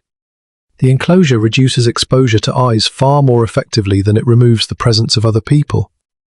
Privacy is partial, and partial privacy may still be precious. Historians studying early modern domestic life have shown that sleep could be highly social. Beds and chambers accommodated family members, servants, visitors, and sometimes strangers. Among some groups, movement between beds, houses, and sleeping companions was part of ordinary sociability rather than an exceptional breakdown of domestic order. That does not mean everyone enjoyed communal sleep. It means we should not assume that the modern expectation of solitary sleeping was the standard from which 18th century people had somehow fallen short. The household was organized differently. A servant's sleeping place makes this especially clear. In larger houses, servants often slept near the work they were expected to perform. A valet might sleep close to his master. A kitchen servant might sleep near the kitchen. A groom could sleep near the stable. Convenience to the household could determine where a worker spent the night. The body remained on duty even while lying down. Now imagine that worker inside a curtained or enclosed bed. The curtains may reduce drafts and provide a little separation, Better ranked servants could receive better bedding, more padding, perhaps curtains or a canopy. Lower ranking workers might receive narrower beds and coarser mattresses. Warmth again maps status. Yet, even a narrow shared bed has a thermal advantage over sleeping alone in the same conditions. Two resting adults release more heat into the bedding than one, reduce the surrounding airflow, and more of that heat remains near the sleepers. The mechanism is simple. The social consequences are not. Suppose you share with a sibling. The arrangement may be familiar from childhood. There is little need to manufacture modern personal space where the household has never supplied much of it. Suppose you share with a fellow servant. Now the bed is part sleeping place, part workplace arrangement. Your employer's household structure has helped decide who lies beside you. Suppose an unexpected guest arrives. Available beds can be redistributed. The sleeping map changes for the night. The furniture is fixed. The people are flexible. That flexibility is one reason large, enclosed, or curtained sleeping spaces work in crowded households. The same bed can absorb changes in family size, service, visitors, illness, marriage, and age without requiring another heated room to appear. But every extra sleeper also changes the microclimate. More heat, more moisture, less space, more disturbed sleep, more demand on bedding. The thermal gain cannot be separated from these costs. And there is another boundary we have to respect. The historical record often tells us who slept where without telling us exactly how the arrangement felt. A court statement may mention that two people shared a chamber because the detail mattered to a legal case. An inventory may list two bedsteads. A will may transfer bedding. A household account may reveal the cost of mattresses or curtains. None of those sources gives us permission to invent a private emotional world. We can say a servant lacked a separate room. We cannot automatically say she felt humiliated every night. We can say siblings shared a bed. We cannot automatically call it comforting. The physical facts are easier to recover than the feelings. And that evidence limit matters because enclosed beds tempt us to romanticize them. They look cozy. They are small, dark, wooden spaces with thick coverings and carved fronts. Seen in a museum, they can resemble the perfect answer to winter. Crawl inside, shut the doors, disappear into warmth. Living inside one was messier. Someone else may be breathing inches away. The mattress may smell of bodies and old filling. The curtain may carry smoke. The room outside is still active. Privacy stops at the point where sound begins. And yet the enclosure does something culturally important. It gives the sleeper control over a boundary. Even when you cannot command the room, you may be able to draw the curtain. Even when you cannot claim a chamber, you may be able to close a panel. That small action turns shared space into temporarily restricted space. Warmth and privacy arrive through the same movement. Close. The draft weakens. The gaze disappears. The body becomes less exposed. Then morning reverses it. Open. Air enters. Light enters. Household life returns. The same door controls temperature and visibility together. That is why reducing enclosed beds to heating devices misses so much of their value. Their success came from solving several pressures at once. Cold. Crowding. Limited rooms. Limited fuel. Unequal access to space. The bed compresses those problems into one object and offers an imperfect answer to all of them. But there is one pressure we have only touched briefly. A bed shared by adults, children, servants, and spouses is not simply a warm place. It is also a place where households reproduce themselves through birth, illness, care, aging, and death. The enclosed bed therefore sits at the center of more than a winter night. It sits beside some of the most vulnerable moments a family could experience. And those moments change what warmth means again. The bed changes when the person inside it cannot simply get up. A fever has lasted through the night. The room is cold, but the sleeper is weaker than everyone else. They are not walking to the hearth. They are not carrying wood. They are not making their own warmth through work. Now the bed becomes more than a place to rest. It becomes the place where care happens. Early modern households often treated illness at home, and the sick did not always occupy a separate chamber. In poorer houses, there might be no spare room for one unwell person. A bed could be moved or selected near the communal fire, because keeping the patient warm required heat, fuel, linen, food, water, and people willing to remain close enough to help. That changes the household around the bed. Someone brings a drink. Someone adjusts the covering. Someone empties a vessel. Someone changes linen. Someone keeps the fire going longer than usual. If illness continues, fuel consumption rises. So does laundry. So does the amount of time another person has to spend near the sleeper instead of doing other work. Warmth becomes care labour. The enclosed bed can help with one part of that burden. Curtains or panels reduce drafts around a person who is lying still. Thick bedding keeps body heat close. A position near a warmer part of the room can make the sleeping space more tolerable. But illness also exposes the limits of enclosure. A healthy sleeper can climb in, close the front, sleep, then open everything in the morning. A sick person may remain there much longer. Now moisture accumulates for more hours. Linen may need changing more often. The sleeper may sweat heavily. Air has to be managed. Food, drink, medicines and waste have to pass in and out. The enclosure that creates privacy and warmth also makes access more awkward. So the boundary changes again. Open for care, close for warmth, open for linen, close for rest. The bed is no longer following a simple night and day rhythm. It is being adjusted around the condition of one body. And that body may be very young. Childbirth brings an even larger group toward the bed. In 18th century England, birth was still largely a household event. Women went through confinement, delivery, and lying in with help from family, neighbours, attendants and midwives, though company differed by wealth and place. Lying in hospitals began appearing in cities, but home remained the central setting for most women.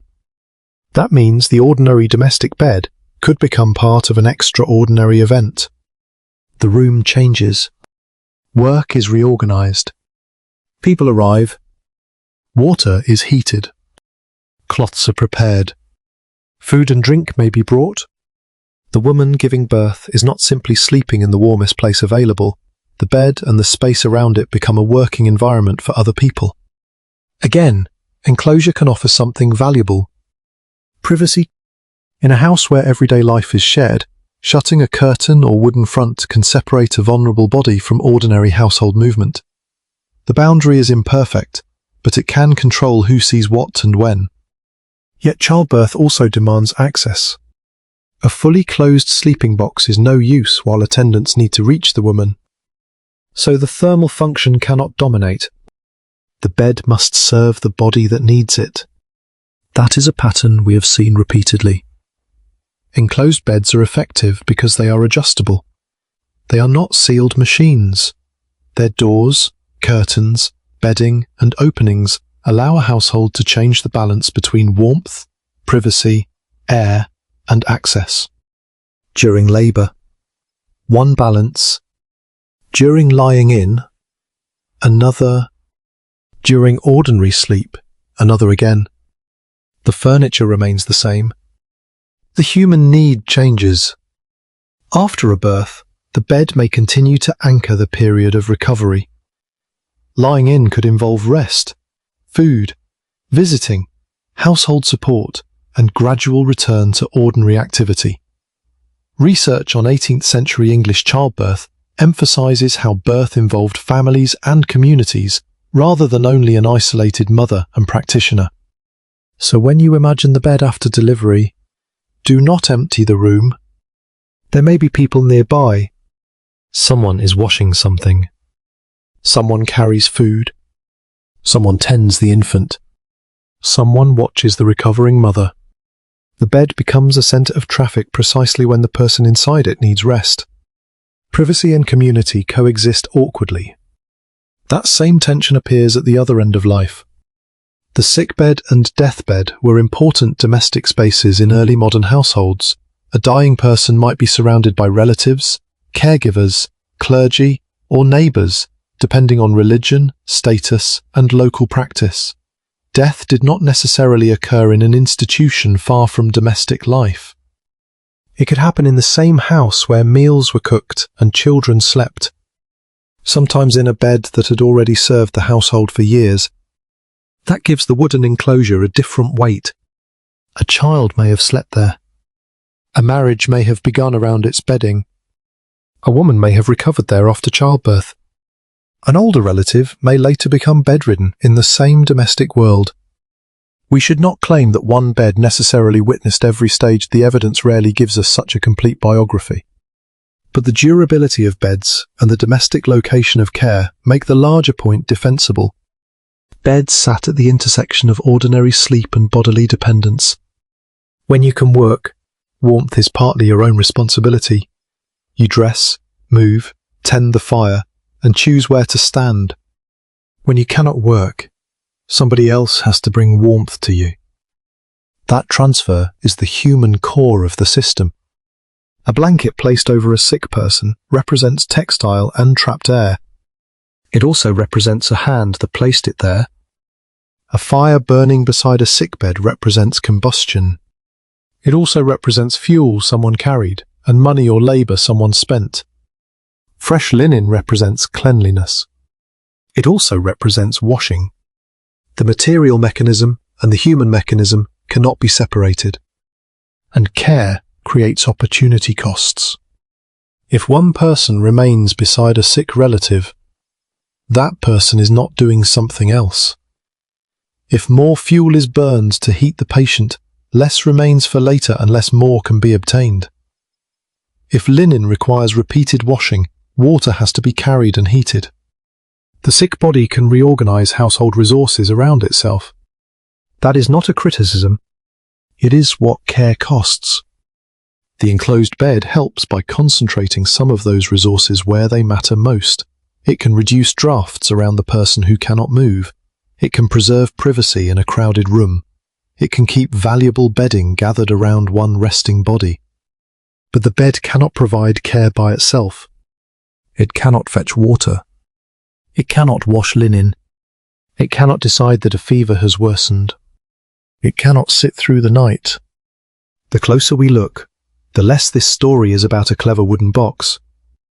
It is about a household learning to concentrate warmth, property, space, and labour around vulnerable bodies.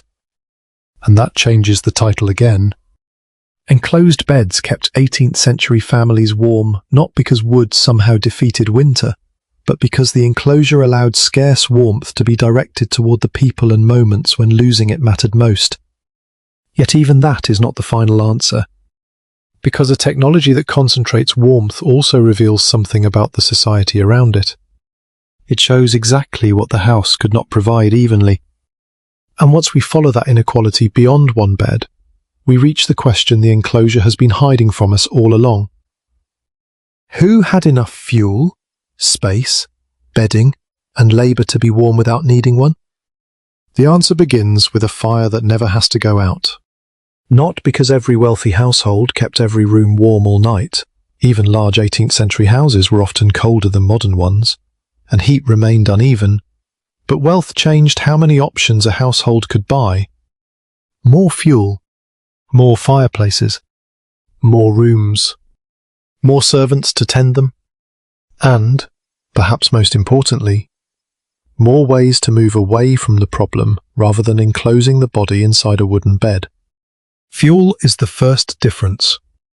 In England, coal had already become a major domestic fuel long before the 18th century, especially where transport made it affordable, but its price could change dramatically with distance. Coal was cheap near coalfields and along efficient water routes. Carry it inland by road and the cost rose quickly. Firewood could be considerably more expensive for the same amount of heat. So how much does it cost to keep a room warm? has no single 18th century answer.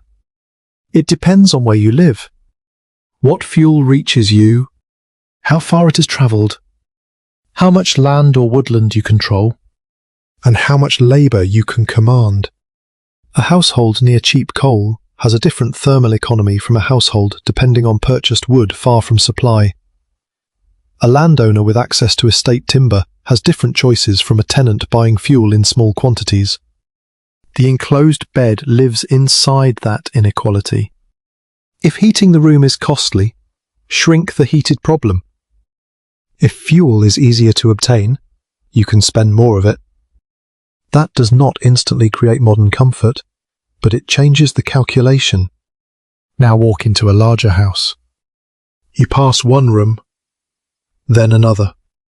There are doors between them. Some rooms have fireplaces of their own. A bedroom can actually be a bedroom rather than one corner of the principal living space. This is a different architecture of warmth. Instead of one hearth doing several jobs in one crowded room, heat can be distributed to selected chambers. Not every room needs a fire at every moment, but the household has the option to light one where a particular person is expected to spend time. That option costs fuel. It also costs labour. A fireplace does not feed itself. Someone carries coal, wood, or peat. Someone lays the fire. Someone removes ash. Someone cleans around the hearth.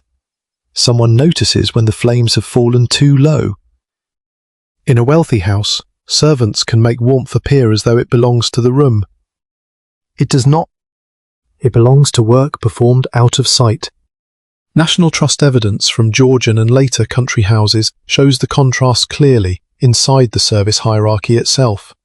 Senior servants, such as housekeepers and stewards, might have private rooms and their own fires, while ordinary servants were often accommodated farther toward the margins of the house, in garrets, basements, dormitories, or service wings.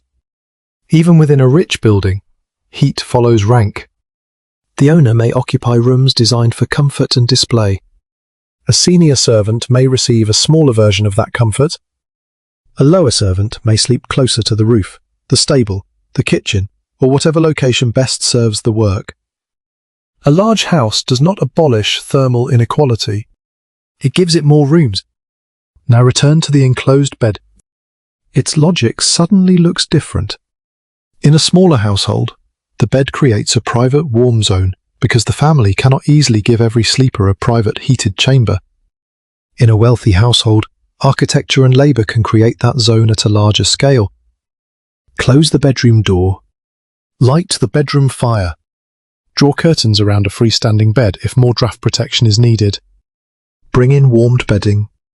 The sleeper no longer needs a wooden enclosure to manufacture privacy from the middle of communal life. The whole room has become the enclosure. That is expensive. You are warming air that nobody is lying directly inside. You are maintaining a separate volume of space. You are spending fuel so the person can stand, dress, read, receive assistance, or move around without leaving the warmer zone.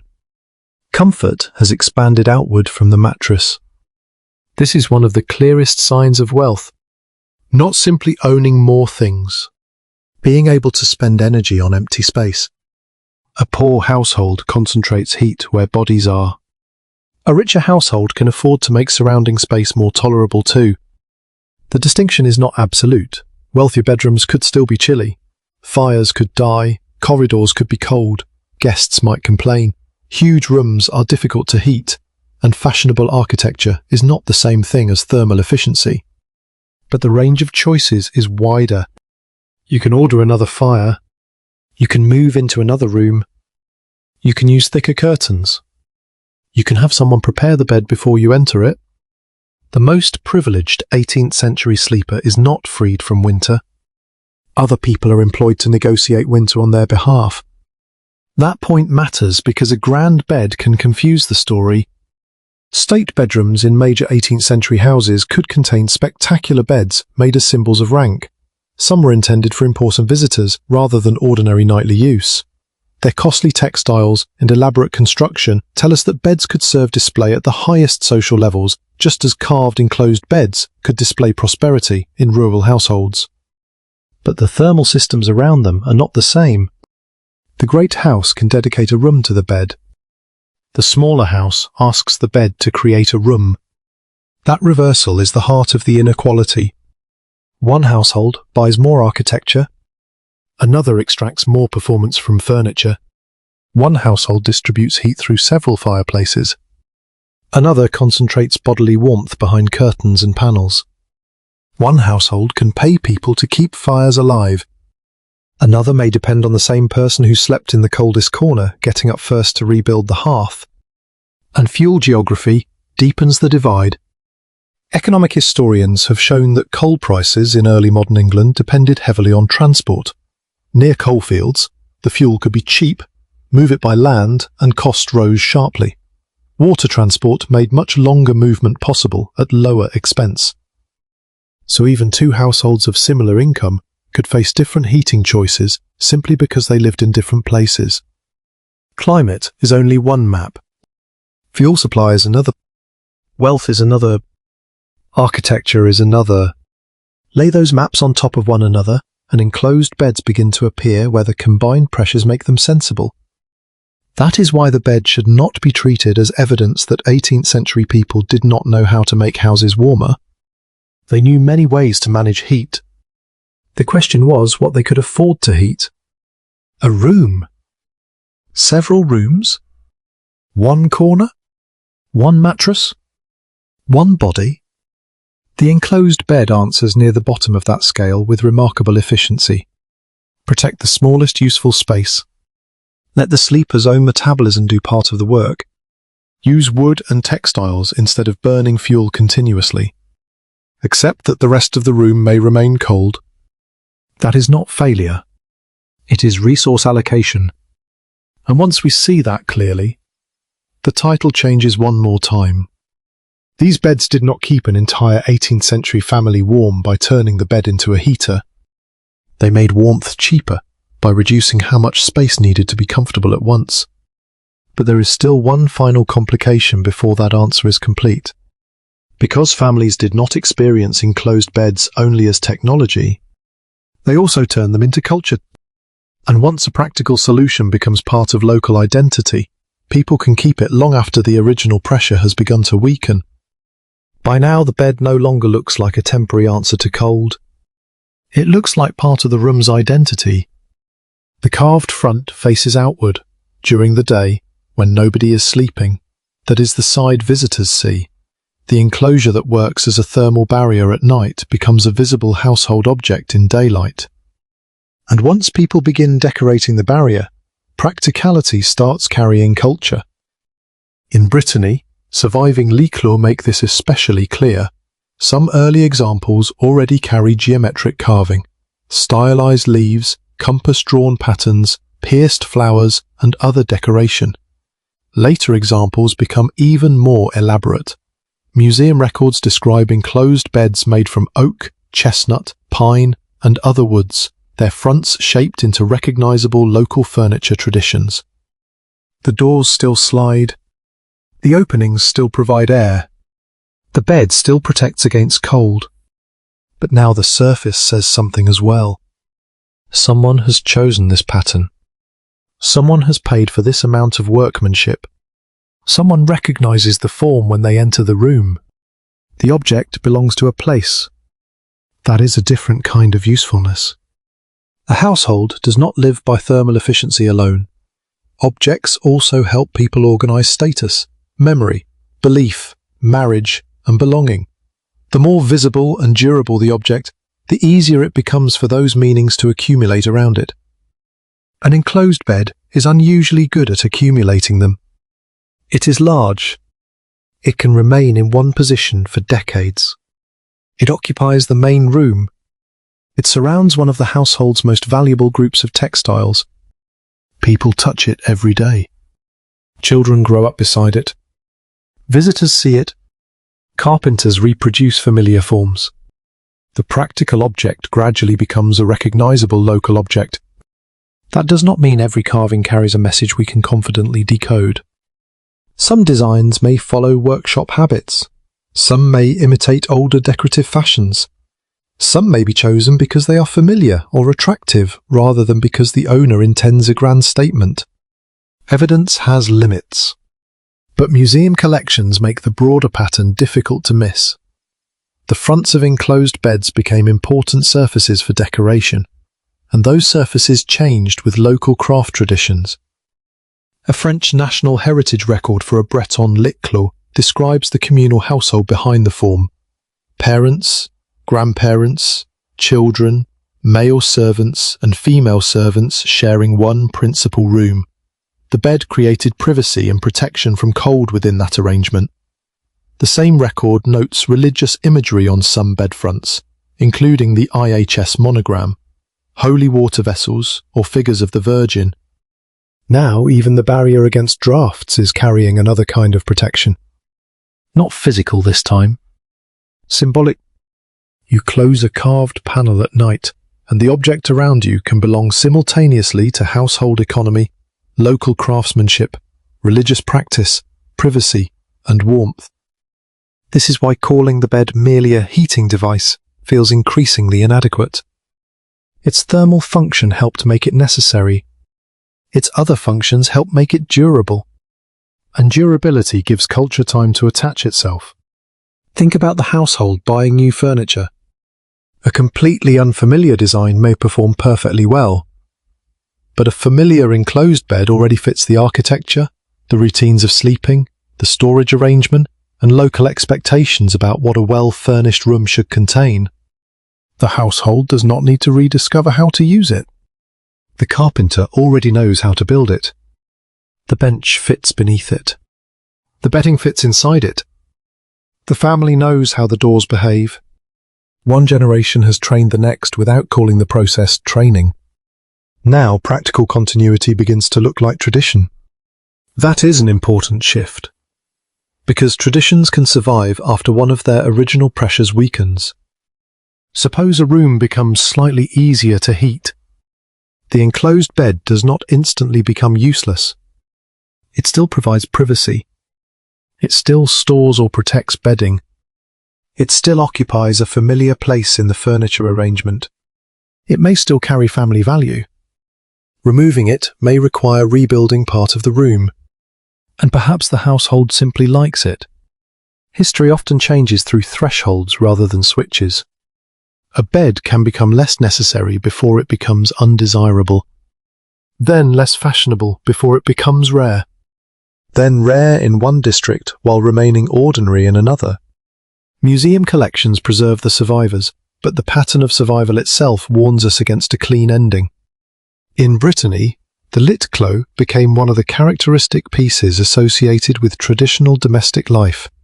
The Musée départemental Breton today presents the enclosed bed alongside marriage cupboards as furniture central to the foundation and life of the household. Its collections trace furniture in Finistère across the 18th and 19th centuries and into the period when modern design began challenging older forms. That later museum identity can tempt us to project a fixed Breton tradition backward. We should resist that. The forms themselves changed. Early Carus beds with several open sides were followed by beds designed to fit into furniture alignments, decorated mainly on the front. Different woods appeared. Decorative vocabularies shifted. Local craftsmen absorbed outside influences and altered them. Tradition was not frozen. It was repeated change within recognizable limits. That makes the enclosed bed more interesting, not less. A technology created for practical pressures can become a canvas on which a community keeps rewriting itself. You can see the process in a single wooden front. First, it blocks a draft. Then it gives two sleepers visual privacy. Then its carving advertises craft skill or household means. Then a religious sign adds protection of another kind. Then the object passes through a family. Then younger people remember it as the kind of bed their household has always used. Et grand outsider arrives and calls it traditional. The object has not stopped being furniture. It has accumulated layers. That helps explain why technological replacement is rarely determined by efficiency alone. A newer bed may ventilate better. A separate bedroom may provide more privacy. Improved heating may reduce the value of enclosure. But replacing an old enclosed bed can also mean replacing storage, changing the room's layout, abandoning inherited woodwork, purchasing new furniture, and altering routines that have been practiced for years. Innovation has a cost even when it is better. The old solution has already been paid for, already repaired, already understood, already given meaning. So persistence is rational long before nostalgia enters the story. And that matters for the 18th century family at the centre of our question. They do not lie down inside a museum symbol. They lie down inside an ordinary piece of working household equipment. The cultural meaning is being produced while they use it. A child sees the same carved panel every winter. A servant learns which bed belongs to whom. A bride may enter a household whose furniture carries older family history. A carpenter reproduces a form because customers know what it does and how it should look. Night after night, the enclosure proves itself again. Cold room outside, warmer bedding inside. The practical success reinforces the familiar form, and the familiar form encourages another generation to keep using the practical solution. Function feeds tradition. Tradition preserves function. Eventually, however, the balance changes. The room becomes more private. Heating becomes easier. Furniture fashions shift. Ideas about ventilation and cleanliness change. The old enclosure may begin to represent the past more strongly than it solves the present. That is the threshold we have been approaching. But before we leave the bed behind, one final question remains. After 14 layers of wood, fuel, textiles, labour, hierarchy, inheritance, care and culture, what actually kept the family warm? The answer is simpler than the object, and it changes almost everything we thought we were looking at. The answer was never the wood alone. It was the shrinking of the problem. An 18th century household could not always afford to make every room warm, every hour, for every person. Fuel was costly in labour or money. Buildings leaked air. Floors stayed cold. Windows and doors admitted drafts. Rooms were shared. Work, cooking, sleep, storage, and family life often occupied the same limited space. So the enclosed bed changed the scale. Instead of asking the whole house to hold warmth, it asked a much smaller space to hold enough of it. That is the central mechanism. Your body supplied heat. Another sleeper could add more. Wool, linen, feathers, straw, and other bedding slowed the movement of that heat away from the skin. Curtains or wooden panels interrupted drafts. Raised sleeping spaces reduced some exposure to the coldest part of the room. Walls and corners could become part of the enclosure. If the household used a warming pan, it could add a short burst of heat before sleep. If the fire faded overnight, the bed did not need to replace it. It only needed to reduce how quickly the sleeper lost what warmth remained. Nothing in that chain is spectacular. That is why it works. A little less moving air, a little more trapped air in the bedding, a little less exposure to cold surfaces, a smaller volume around the body, hours of steady metabolic heat. Together, those modest advantages could turn an uncomfortable room into a tolerable night. But the bed only worked because people worked around it. Someone obtained the fuel. Someone maintained the fire. Someone made or bought the textiles. Someone aired the bedding. Someone repaired the structure. Someone decided when to close the curtain and when to open it again. Someone carried the first cold steps across the floor in the morning. The enclosed bed therefore did not remove the cost of winter. It rearranged it. It spent less fuel by concentrating warmth. It spent wood and textiles to create barriers. It spent household labour to keep those barriers useful. It spent privacy differently, giving sleepers a small protected zone inside a shared room. And it distributed comfort according to access. The best bed could belong to the household head. Children, servants, guests, and workers might receive different sleeping arrangements. Some shared beds because space was limited. Some slept farther from the hearth. Some benefited from better bedding, some did not. So when we ask how enclosed beds kept 18th century families warm, we should not imagine one cheerful family packed into one wooden box. There was no single family arrangement, no single enclosed bed tradition, no single 18th century house. Dutch bedsteads, Breton lits-clos, Scottish box beds, and related forms belonged to different regions, buildings, craft traditions, and social systems. Their details varied, their users varied, their meanings varied. What joins them is a practical idea. Protect the sleeper rather than the whole building.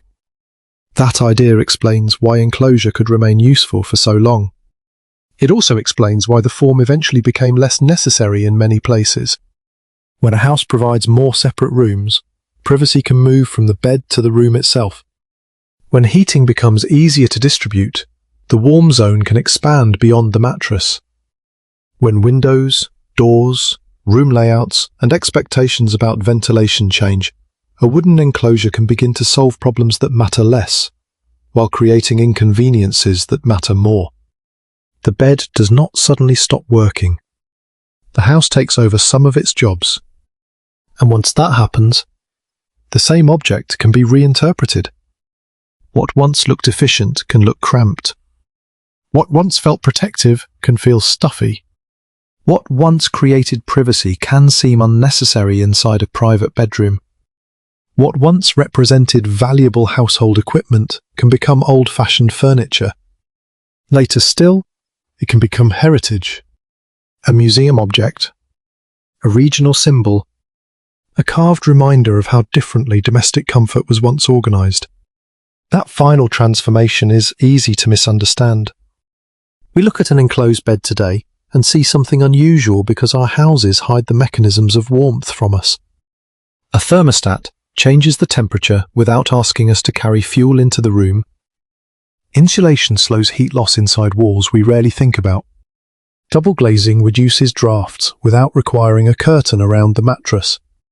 A bedroom door provides privacy before we even reach the bed. The modern house spreads the enclosure outward until the entire room, and often the entire building, performs the work once concentrated around the sleeper. The 18th century enclosed bed did the opposite. It brought the wall inward, closer to the mattress, closer to the blankets, closer to the body. That is why the title sounds stranger to us than it would have felt to the people using the object. The bed was not trying to heat the family. It was trying to stop the family from losing heat too quickly. And that difference is everything. You do not need to imagine an ingenious furnace hidden behind carved panels. There is no furnace, only a person breathing in the dark. A mattress beneath them, blankets over them, wood and fabric around them, cold air on the other side. The system works because the boundary slows the meeting between the two. That is the answer. Enclosed beds kept 18th century families warmer by creating a small protected microclimate around sleeping bodies, reducing drafts and heat loss while letting bedding and shared body heat do more of the work that the rest of the house could not afford to do. And once that answer is clear, the object becomes quieter. The great questions of fuel, labour, wealth, architecture, hierarchy and inheritance begin to fall away from view. We return to one winter night. Outside, the weather moves across fields, streets, roofs, and walls. The house receives it imperfectly. A shutter trembles. Air slips beneath the door. The fire has settled lower. The room is darker now. Furniture has disappeared into shadow. A table is only a shape. A chest sits beneath the bed. The carved front catches the last weak light from the hearth. Someone reaches for the panel. It moves along its track with a soft wooden sound. The room becomes smaller. then smaller again. Beyond the enclosure, the floor is still cold. The window is still cold. The door is still cold. Nothing has been defeated. Nothing needs to be. Inside, a blanket settles over two bodies. The mattress takes their weight. The air between cloth and skin begins to change. Breathing slows. The sounds from the room become softer. A board contracts somewhere in the wall. A coal shifts in the hearth.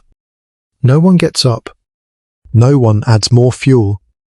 For a few hours, the household asks almost nothing from the fire. The bed holds what warmth it can.